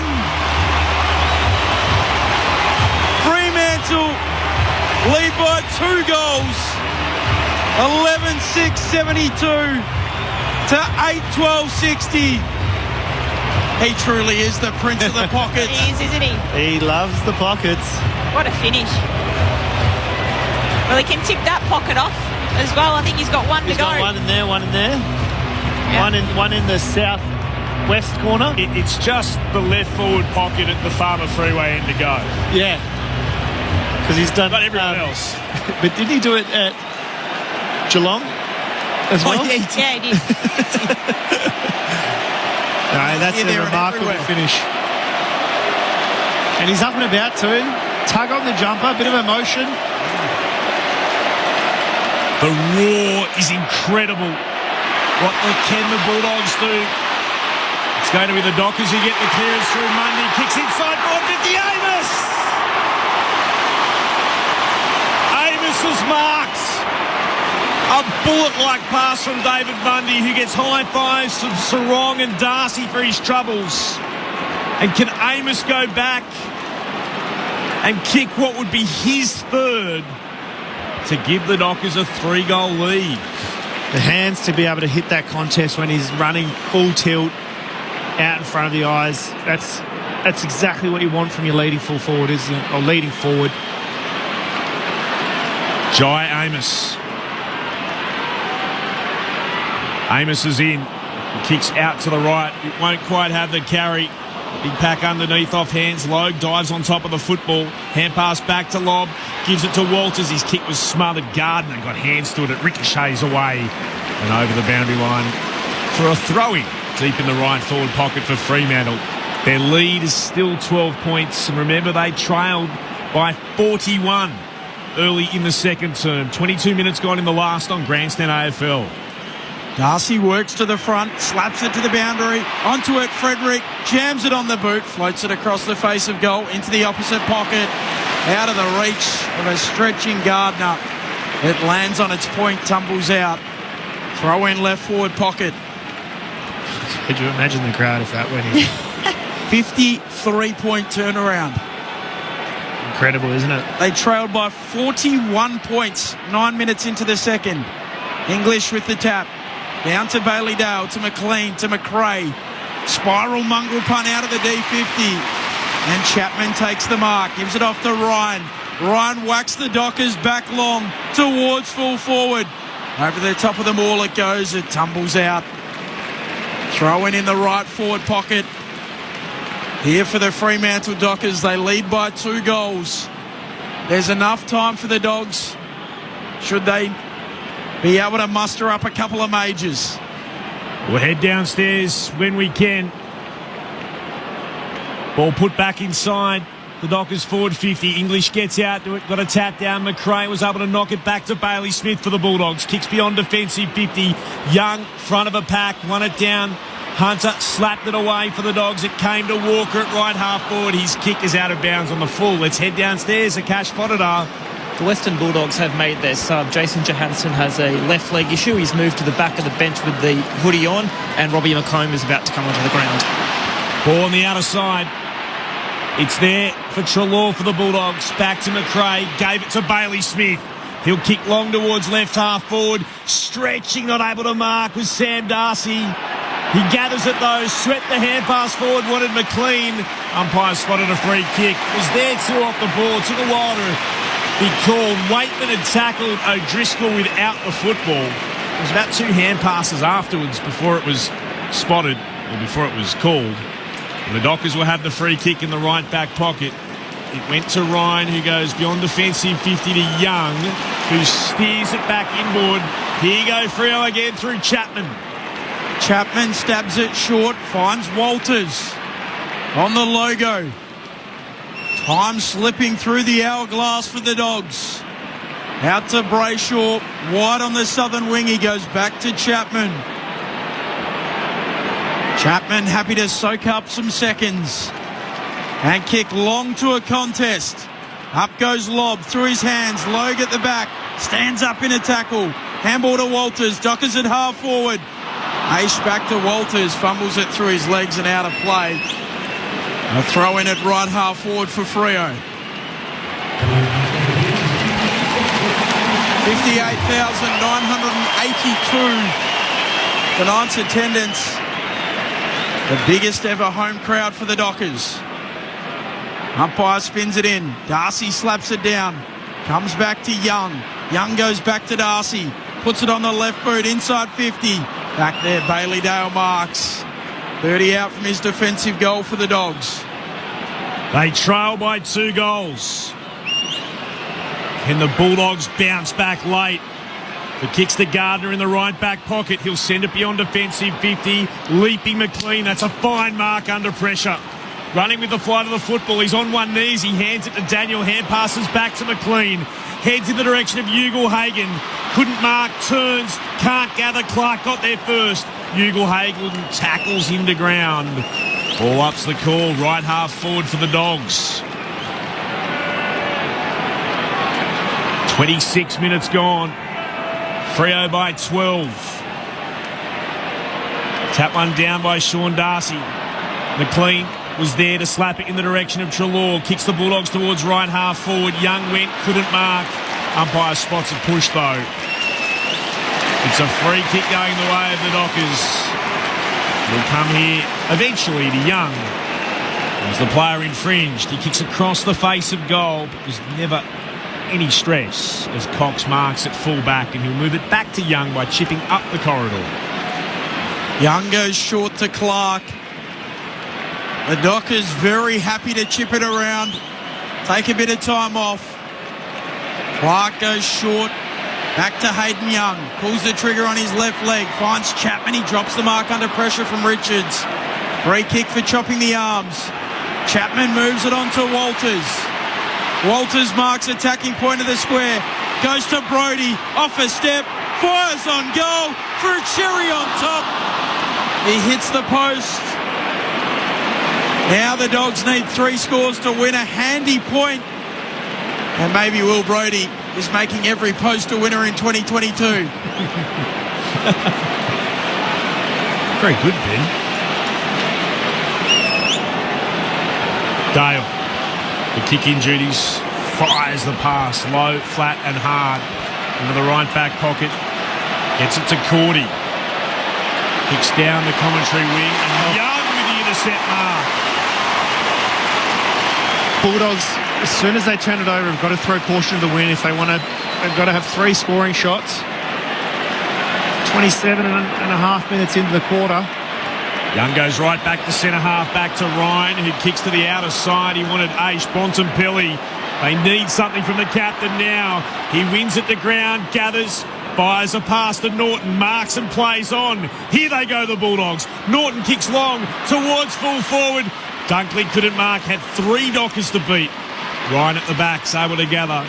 David on in turn to Akers, and then he moves it short to Brayshaw. He'll take every second he's allowed deep in the left back pocket. Fremantle by 13 points. 28 minutes gone. The kick's beyond defensive 50.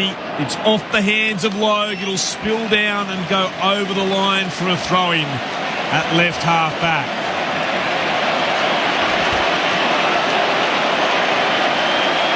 Fremantle know that they're on their way to a semi-final. The crowd, the noise, it's incredible. One down by Darcy, it bounced out though to McRae, gave a hand pass back and then tackled his Daniel. He's wrapped up beautifully again by Schultz. Thrown aloft, tapped down by Darcy, comes out to Bontempelli, got a hand pass away to Treloar. Gave it to McLean. Hand pass for Daniel at centre half forward. He loses it. Ryan can mop up. Now 3 are away down the outer wing. Here goes fast Freddie on the burst. He chips it short for Walters. Walters marks. 70 metres out. Walters will come infield to Brayshaw. And Fremantle, they might as well just chip it around. Brayshaw won't. He'll set it up to the pocket. Logue will launch at it. Mark taken down there by Gardner. He knows that the Dogs have to go. He kicks towards fullback. Mark taken by Rourke Smith, who holds it up. Nowhere to go. He looks for Dunkley. Dunkley drops the mark. Switkowski picks it up. Gives it off to Chapman.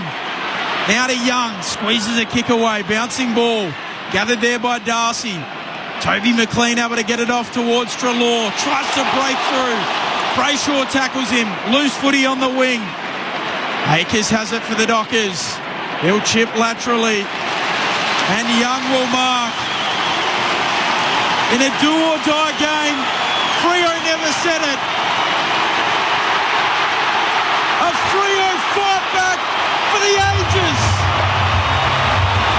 From 41 down to win by 13. Collingwood away.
the most epic comebacks you could ever witness.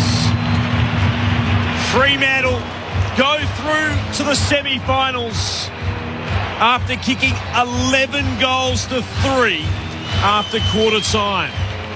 They trailed by 34 points at quarter time. They trailed by 15 at the half. By 6 at three-quarter time. The Dockers won by 13. The goal kickers for Fremantle, Michael Walters, one of their few with finals experience in the purple. He now has 28 goals in finals footy, kicking 3 tonight. The future of the club, Jai Amos, coming in for just his second game with 2. Rory Lobb with 2 as well. And singles to Logue, Sarong, Brayshaw and O'Driscoll. For the Western Bulldogs, 2 to Bontempelli, singles to 2 to Johannesson, and singles to Dunkley, Darcy, Waitman and Smith. 11-7-73 to 8-12-60. The Dockers dream for another week. David Mundy's career extends to game 376. Goodness me. Never seen anything like it. Sharad Willingham and Cara Antonio. That was something else on Grandstand AFL, thanks to ABC Sport. After you've both taken a deep breath, talk us through it. Yeah, it was quite remarkable, wasn't it? At the end of the first quarter, I was just praying for a little bit of fight back so we could witness something that we've already been so lucky to have for the first 3 games of the weekend. And they delivered to another level, didn't they? Fremantle, they collected themselves really well. I think they went away, and credit probably due to the coaching staff at recognising what was getting done against them. And they just came out and worked really hard at settling back into their natural game style, but also taking away from the Western Bulldogs what they had done so well for probably 45-50 minutes of football. So yeah, it was absolutely massive effort. I think that's the kind of effort that you can really build a finals campaign off, isn't it? I think that they go into next week's game knowing no matter what happens, they're always going to be in the fight. They can be down by 5 or 6 goals. They'll know that they can come back. They've done it before, and that's the kind of thing that when you're a young side and you've got the momentum of a great season behind you, you come out and you put out a performance like that, they will absolutely be loving this, right from the admin staff at the club right down to the volunteers who help out. It is going to just be absolutely felt all the way through as the stadium goes off at the moment with the lights. It's a pretty surreal feeling, really. That's a huge character win. I mean, it would be so easy to be down by 41 points. 19 of your players are playing their first final. To say, it's not our day. It's not happening for us today. And they found a way. I want to know what the messaging was from the coaching staff. What it was at quarter time and then what it was at half time. Because is it a player-led thing where the leaders out there recognise what's going on and then go to the coaching staff at the breaks and say, look, what do we have to do to counteract this? Are they at that level already? I'm looking forward to speaking to a couple of the guys. Let's head downstairs. David Mundy about to hell of an effort tonight. Have a chat with the crowd. Must be incredible. Absolutely. When Nathan O'Driscoll had that shot from the pocket, I thought nothing surer. He'll dob this and put us 2 up, and away we went.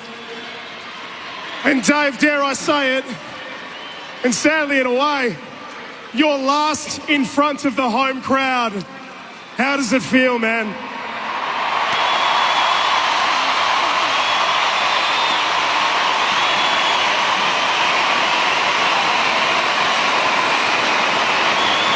It feels pretty bloody good. It's been an absolute pleasure to play in Perth for 19 years.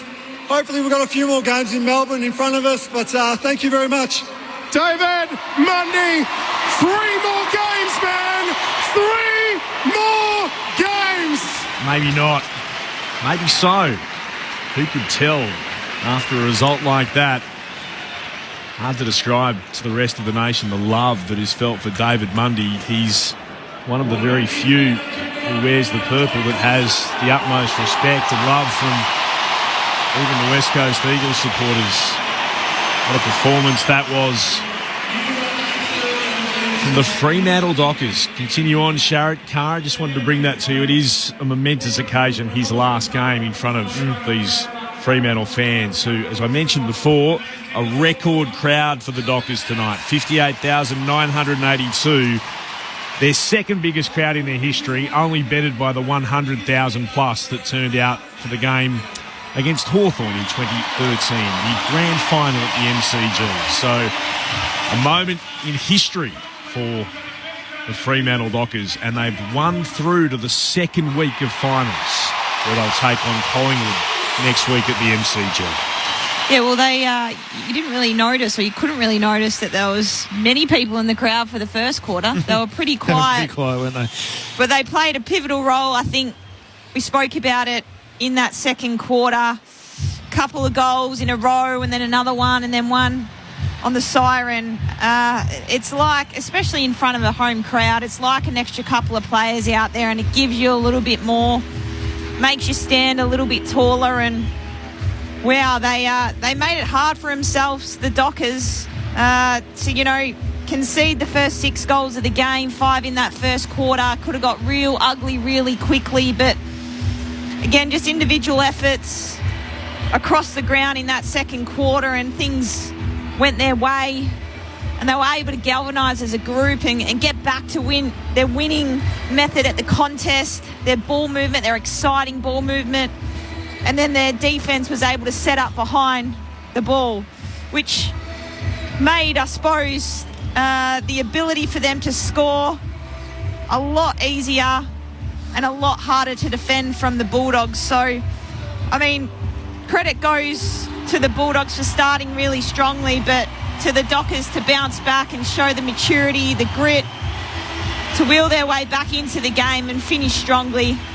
A really good character building win there. Outstanding professionalism from Cara Antonio. God, you threw me off.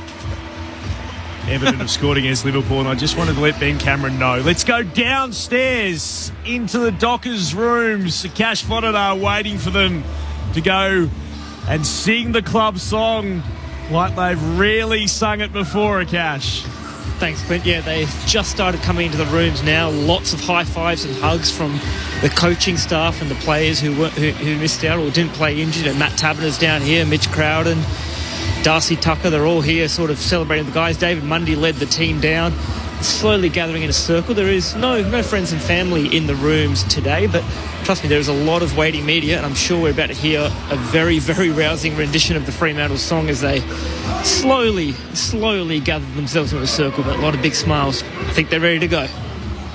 Oh, just waiting on Jordan Clark. Here he is. Now I think they're ready to go.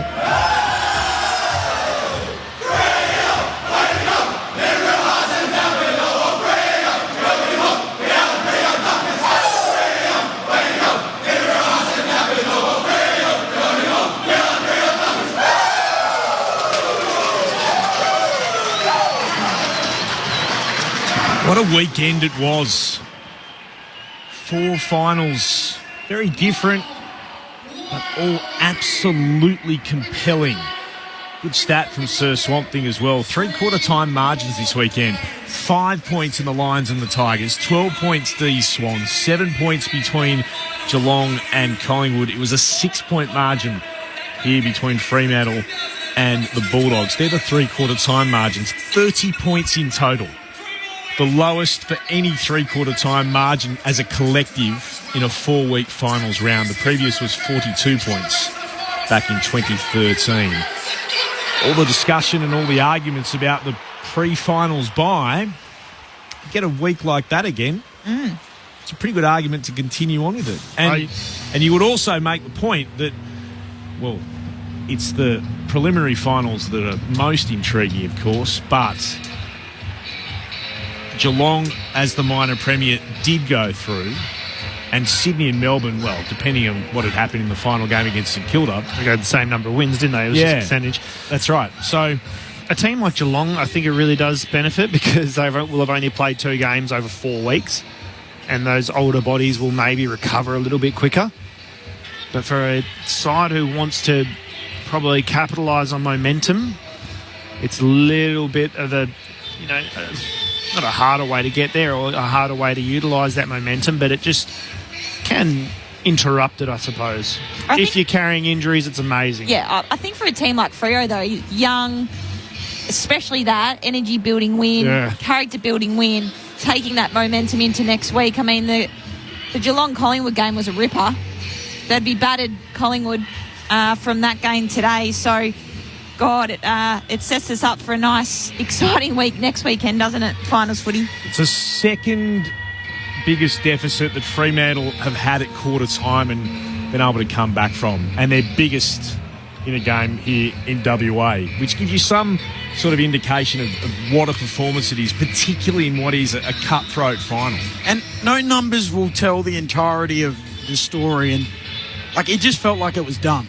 And we were playing out the rest of the night. 100%. It just felt like we were going to go through the motions. They might kick a couple on the bounce, but the Dogs would always have them at bay and they'd win comfortably. And yet, they just got a little head of steam before half-time. Amos kicks the goal on half-time and then they just kept coming. It was incredible. It wasn't just one of those, a lot of things are working for the Bulldogs. They were spectacular. And the Dockers would spurn opportunity after opportunity. Jai Amos missed one, which I'm still trying to work out how he would have missed. Michael Walters running in, tries to go with a check side with the outside of the left boot where he could have almost thrown it over. He was that close and had other options nearby. Nothing was going right for Fremantle. And then you get one of those free kick decisions that goes their way, kicked 4 on the bounce, and there was life. The crowd were enormous here. Talk about what a difference home grounds make. And I'm not referring to the free kicks. Interestingly, what were the free kicks? The Western Bulldogs 16-13, but there were a number of, I thought, free kicks not paid to Fremantle inside their forward 50. So there were definitely a couple, weren't there? Yeah, absolutely. They did. They basically put it away. So not the famous Alan Richardson noise of affirmation. That wasn't what I was referring to, but they didn't turn on the Dockers. They actually then gave them an enormous lift, the crowd tonight. It was a huge example of how these, they are absolutely lopsided crowds can be in finals. And that's what we saw tonight here in the West with the Purple Army and what they did to Freo. It cannot be underestimated what they meant to the team tonight. 100%. I mean, I think I mentioned it. Sarong's clearance, they cheered. And then all of a sudden as players out there, you're thinking, here we are. We are. We're not just playing for the 18 on the field and I've got there's much bigger purpose. 55,000 people behind me. Gives you a burst of energy. You don't want to let them down, and when you think you've got nothing else to give and you hear the crowd go another level, you find it deep within yourself to push that little harder, to run a little harder, to tackle a little harder. Not saying that the crowd was the difference, but it played a big part, I think, late in that second quarter. How would the Bulldogs be feeling?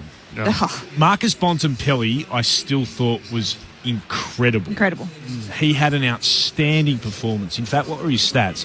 30 disposals, so the second most for the Bulldogs behind McRae. 18 kicks, but 9 marks, 2 marks inside forward 50, 7 tackles, 12 contested possessions, 3 clearances. His first quarter was outstanding. Immense. He set the tone, I think, in that first quarter, and he was the difference. He had the ball in a string. He did so much right.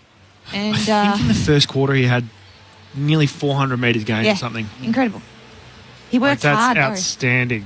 He worked hard. And I wonder if anybody started paying a little... It didn't look like he had a tag or anything like that, but his impact probably dropped off throughout the game. And I think it may have been because he still got his hands on the ball but wasn't as damaging, so he was still able to get to contests and get the ball, but his first quarter was just electrifying. the impact that he can have and be so damaging forward, forward of centre is just incredible. Hard to defend, isn't he? To lose like that, though. Yeah. What do you say if you're Luke Beveridge? And I know that they needed a lot of luck to sneak into the finals. They get in by 0.6%. And I did think it was absolutely fascinating that whoever won tonight would play Collingwood, because it was Collingwood's win who got him over Carlton, who cost Fremantle a spot in the top 4 and got the Western Bulldogs into the finals. So Collingwood played such a role in setting up this matchup, if you like.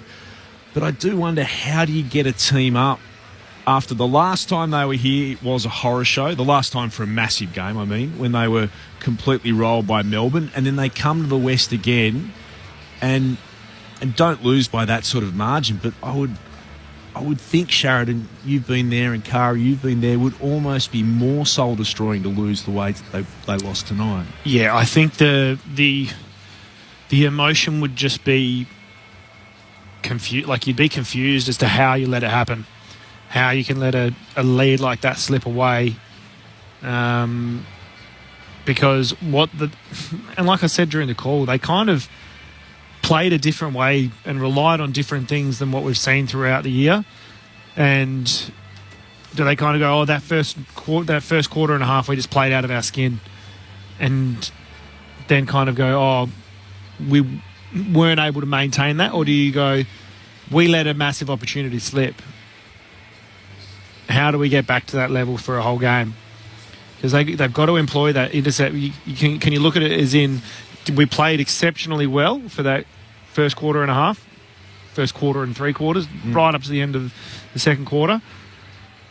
Or do you focus on the fact that you let it slip? Yeah, they need to shore up their defence, don't they? And the rumours are that they could potentially get in Liam Jones, could be headed back to the kennel. Yep.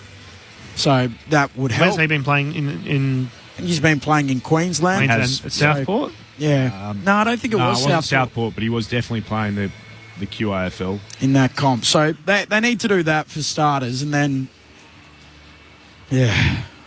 it'd be confusing as a player, as a coach, as a fan, I think, of the Bulldogs tonight, wouldn't it? Yeah. Really confusing, because they showed a level that was like ridiculous, like unanswerable level of football. And then to be able to score 2 goals in 3 quarters. Was it 2 goals in 3 quarters? 3 goals. 3 goals in 3 quarters? Yep. Yeah, you can't let that happen. And I don't think it'll be and I don't think it's Luke Beveridge's way to kind of bark and rave. He'd be, let's find out what we've done. Finals for week 2 are in. Friday, September 9, the second semi-final, Melbourne against the Lions at the MCG with a 7:50 bounce Eastern. And Saturday, the 10th of September, is the Magpies against Fremantle. That's a 7:25 bounce Eastern. So the second semi-final, first Melbourne versus the Brisbane Lions on the Friday night, and the first semi-final on the Saturday, September the 10th, at Collingwood versus Fremantle, both games at the MCG. So just on the turnaround in the game, so it was the 21-minute mark of the second quarter that the Dockers kicked their first goal. Including that goal, from that point onwards, it was 11 goals for to 2 goals for the rest of the game, a 54-point swing. Mm-hmm. Massive. It's massive. Wild. Let's head downstairs into the Dockers' rooms. Akash Fodadar. Akash. Thanks, Clint. I've got Dockers sharpshooter Lockie Schultz with me. Lockie, a finals victory. How does it feel?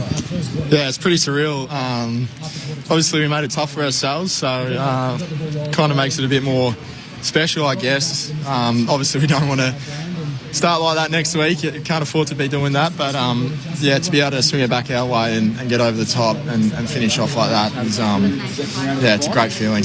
Now, be honest, what were you thinking when you were 41 points down and struggling to get a goal on the board? It's just about sticking to the process. Obviously, it's a little bit frustrating when we can't get a goal on the board, but we've been in that position before, 2 weeks ago against the Giants, and we came back and won, so we had belief that we could do it. And then it's just about sticking to the process. We know it works, and then being able to flip it our way, and we got on top and, ran over them. What did Justin say to you at quarter time? He just said that our contest, we're getting beaten in the contest. Obviously, they were first in. Our method was shocking. We're letting them out on the outside, so they'd win the ball at the source and then flick it to the outside, and we were just getting drawn to the ball, and they were just running away from us, and we had nothing to go with them. So it was just about getting back to the basics, winning the ball, being clean with it, get it going our way, and getting in deep entries so we could put some pressure back onto them. All right, I'll send you upstairs to our commentary team. Clint Wilden, Ben Cameron, Sharad Wellingham and Cara Antonio. Thank you. Like a great game, mate. A super win. We couldn't believe it up here. We thought we were going to be backs up against it, and you guys just came out and absolutely defied all odds. Congratulations, mate. What did you guys... Who kind of led the change in the way you guys were playing? Because they were outworking you, as you mentioned. They were beating you in the contest. Does that come through from the coaching staff and you had to wait for it at quarter time and then half time, or is it identified on field by your on-field leaders? It's definitely identified pretty early. It's easier said than done to just be able to swing it back in your way, your favour. They're big body mids in Bont and McRae and Dunkley were just beating us at the source, as I said, and we just had to get back to the basics and really fight back the momentum, and I thought we did that pretty well. Obviously, probably halfway through the second quarter is when we swung the momentum back our way. It just came back to the method, as I said before, and being able to put them back under the pressure that we were getting put under in the first quarter. A lot of you guys, it was your first finals experience. Do you think that contributed to maybe taking a little while to settle into the game and the increase in intensity?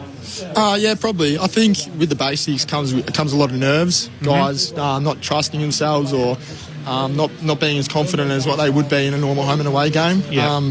Sort of goes without saying, but once the boys sort of adjusted and worked their way into the game and sort of just got back to the normal, obviously our game started shining through and the boys really picked up their load in the midfield and swung it back in our favour. Did you notice did you feel like it was a finals lift in intensity?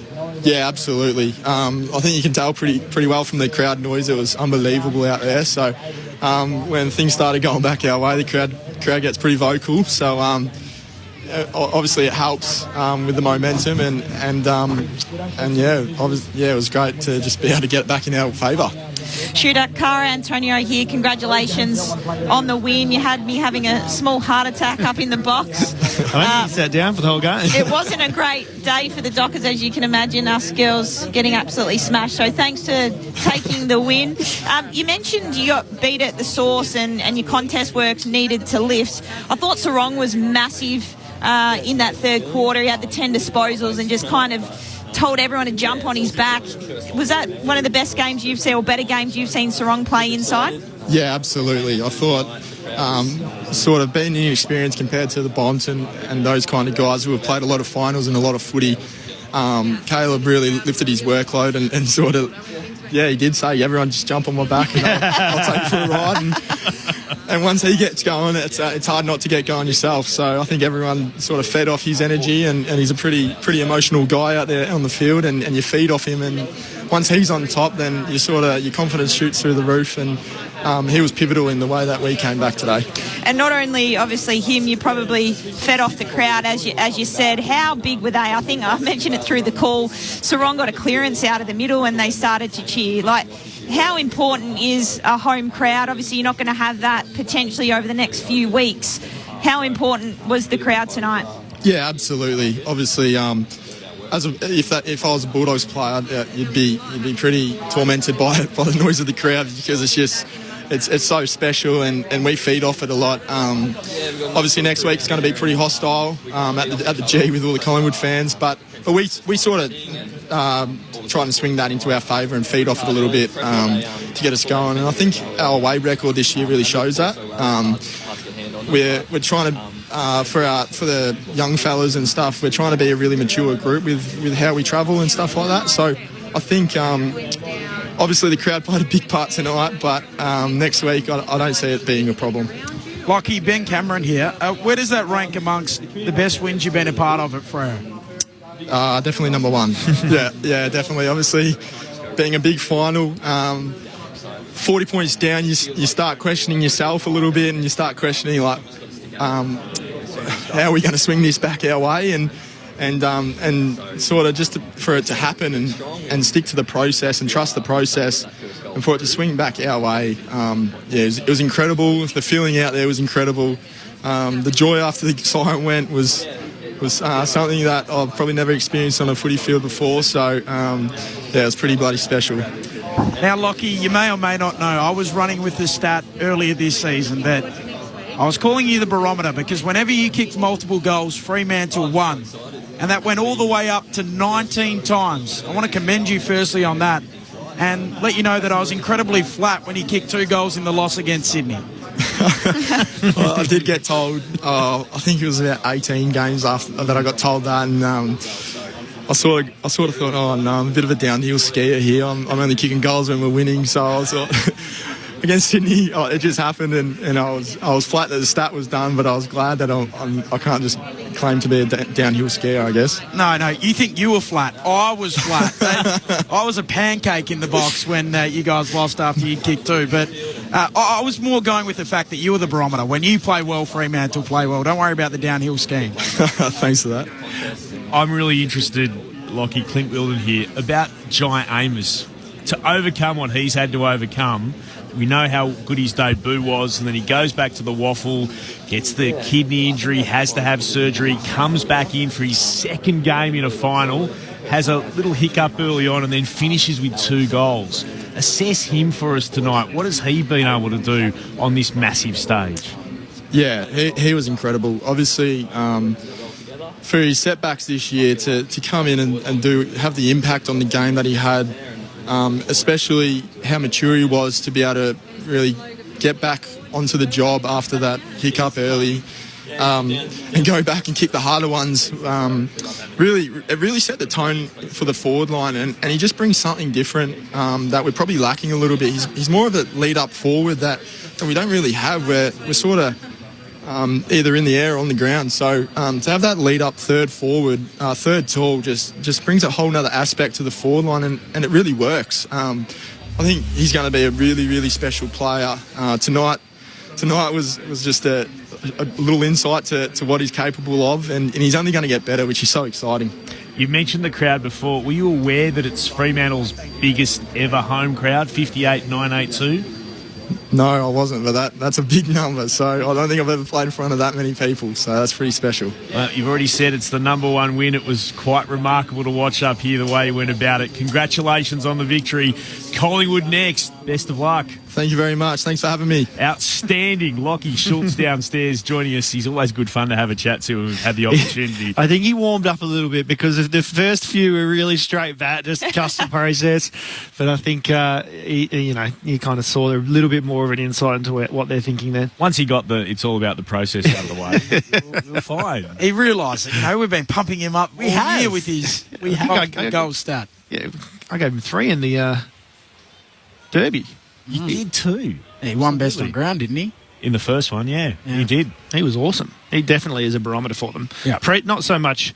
I think that when he is elite pressure, that's just their forward line just looks really dangerous. Him and Freddie. I mean, Frederick with that rundown wasn't quite a tackle, but enough to affect the kick on Richards that turned it over. I mean, when they're doing that, you just think, and even when they went today, like when the game turned and they started to go quickly, boy, it was pinging from one end of the ground as quick as I can remember seeing it just go zing down the ground. And I love it when he's on the open side of the ground and he's got a 45-degree angle that he can run on and watch the play unfold, and then he can just time his run perfectly.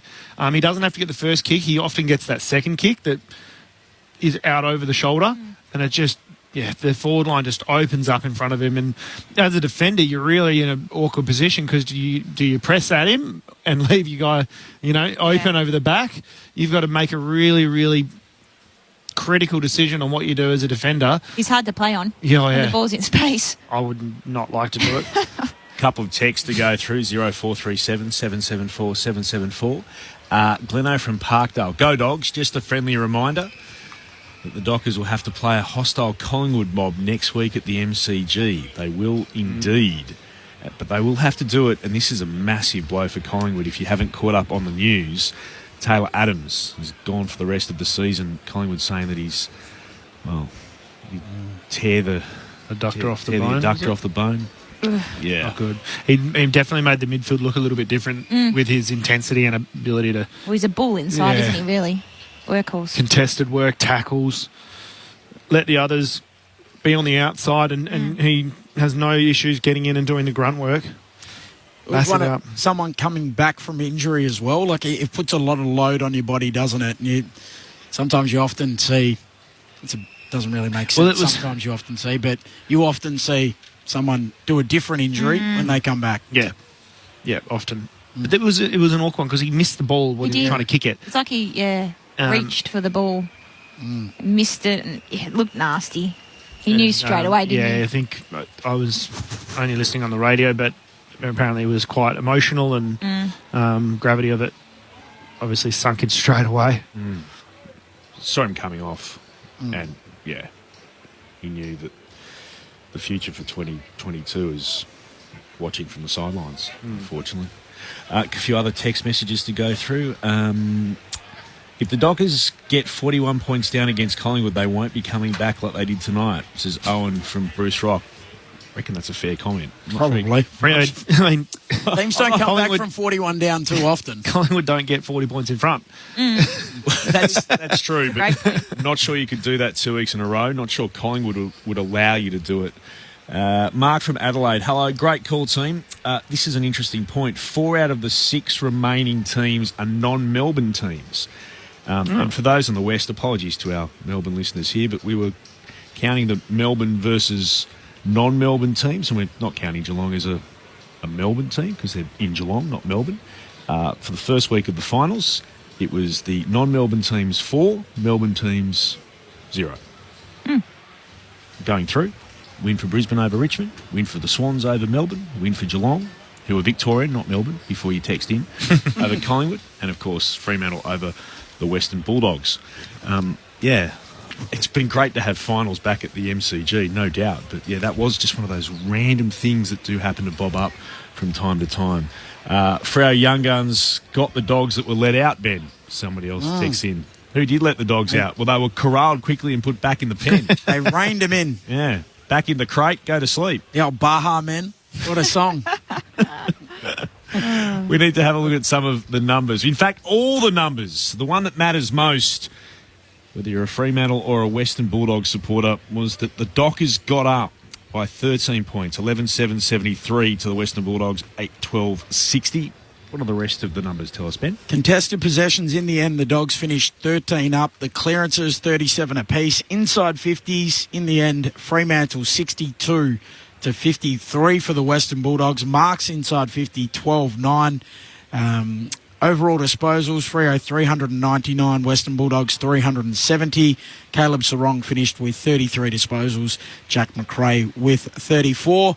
Brayshaw 32.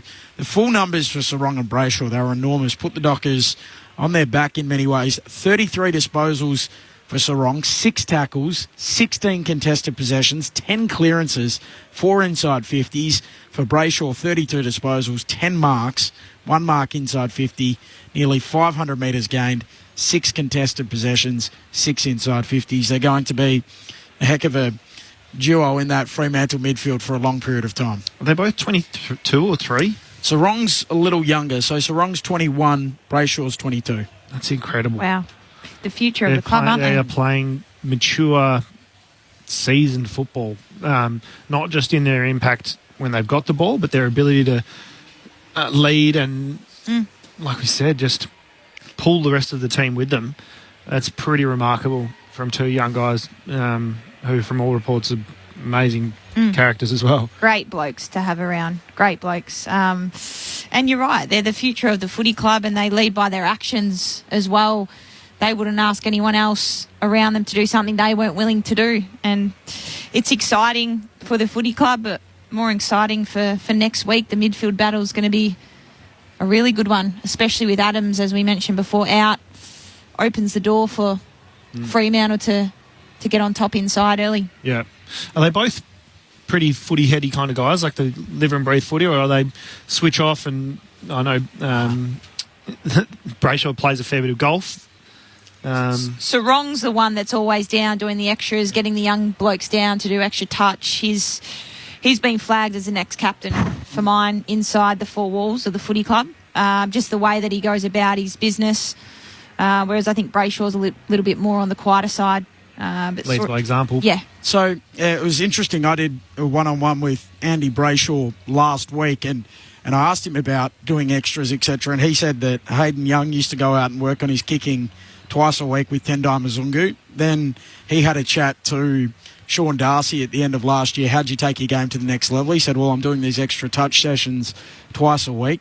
So Brayshaw thought, I might go and do that, work on extra hands before training. Sarong tagged along, and then all of a sudden it's blown out into this massive group where there's anywhere between 10 and 15 at the crack of dawn at Coburn twice a week before training to do an extra 45 minutes of touch before you have your meetings and regular training. It's paying off. I thought it was a good story, Sharad. Sharad gave you nothing then. Nothing. Sharad was always doing extras, Yeah. so that's just... Sharad always says to me, there's no traffic when you go the extra mile. Very good, Ben. You've had some great lines tonight. Yeah, the post-on was good. Yeah. Thank you. Well done, team. Thank you very much. Wrapping it up here from Perth Stadium. Thanks to Sharad Wellingham, to Cara Antonio, a cash fodder downstairs, Adrian Sardi, our tech, to Andrea Williamson back in the studio, making us sound outstanding as always. Thanks to Ben Cameron. Just repeating, we now know the semi-finals next week on Friday. Melbourne versus the Lions at the MCG. And on Saturday, it's Collingwood versus Fremantle, also at football headquarters. Do or die for both of those games. Thanks for your company from the West. Fremantle by 13 points over the Dogs. On Grandstand AFL, here we go. Hagen went out. Behind him, Bontempelli gathers, heads towards goal. What a start for the Bulldogs. He's an absolute gun. Bontempelli kicks the goal. Wheels and kicks on goal. Darcy's there. He marks. Almost in the same spot as moments ago. The third-generation dog snaps on the left. Who let the Dogs out? Handball to Treloar. Dogs quickly back the other way. Marking Bontempelli. Steadies from 45 and goes whack. 2 for the Bond. Bouncing ball at the back. Hunter onto the footy. Shrugs a tackle. Breaks it. Handball to the goal square. Waitman kicks the goal. It's just a barrage of inside 50s going against Freo at the moment, isn't it? Spills down to Vandermeer, off hands, snap around the body, Dunkley. Oh, that is quite incredible. An absolutely brilliant goal and a genuine pressure. The Bulldogs 6-6-42.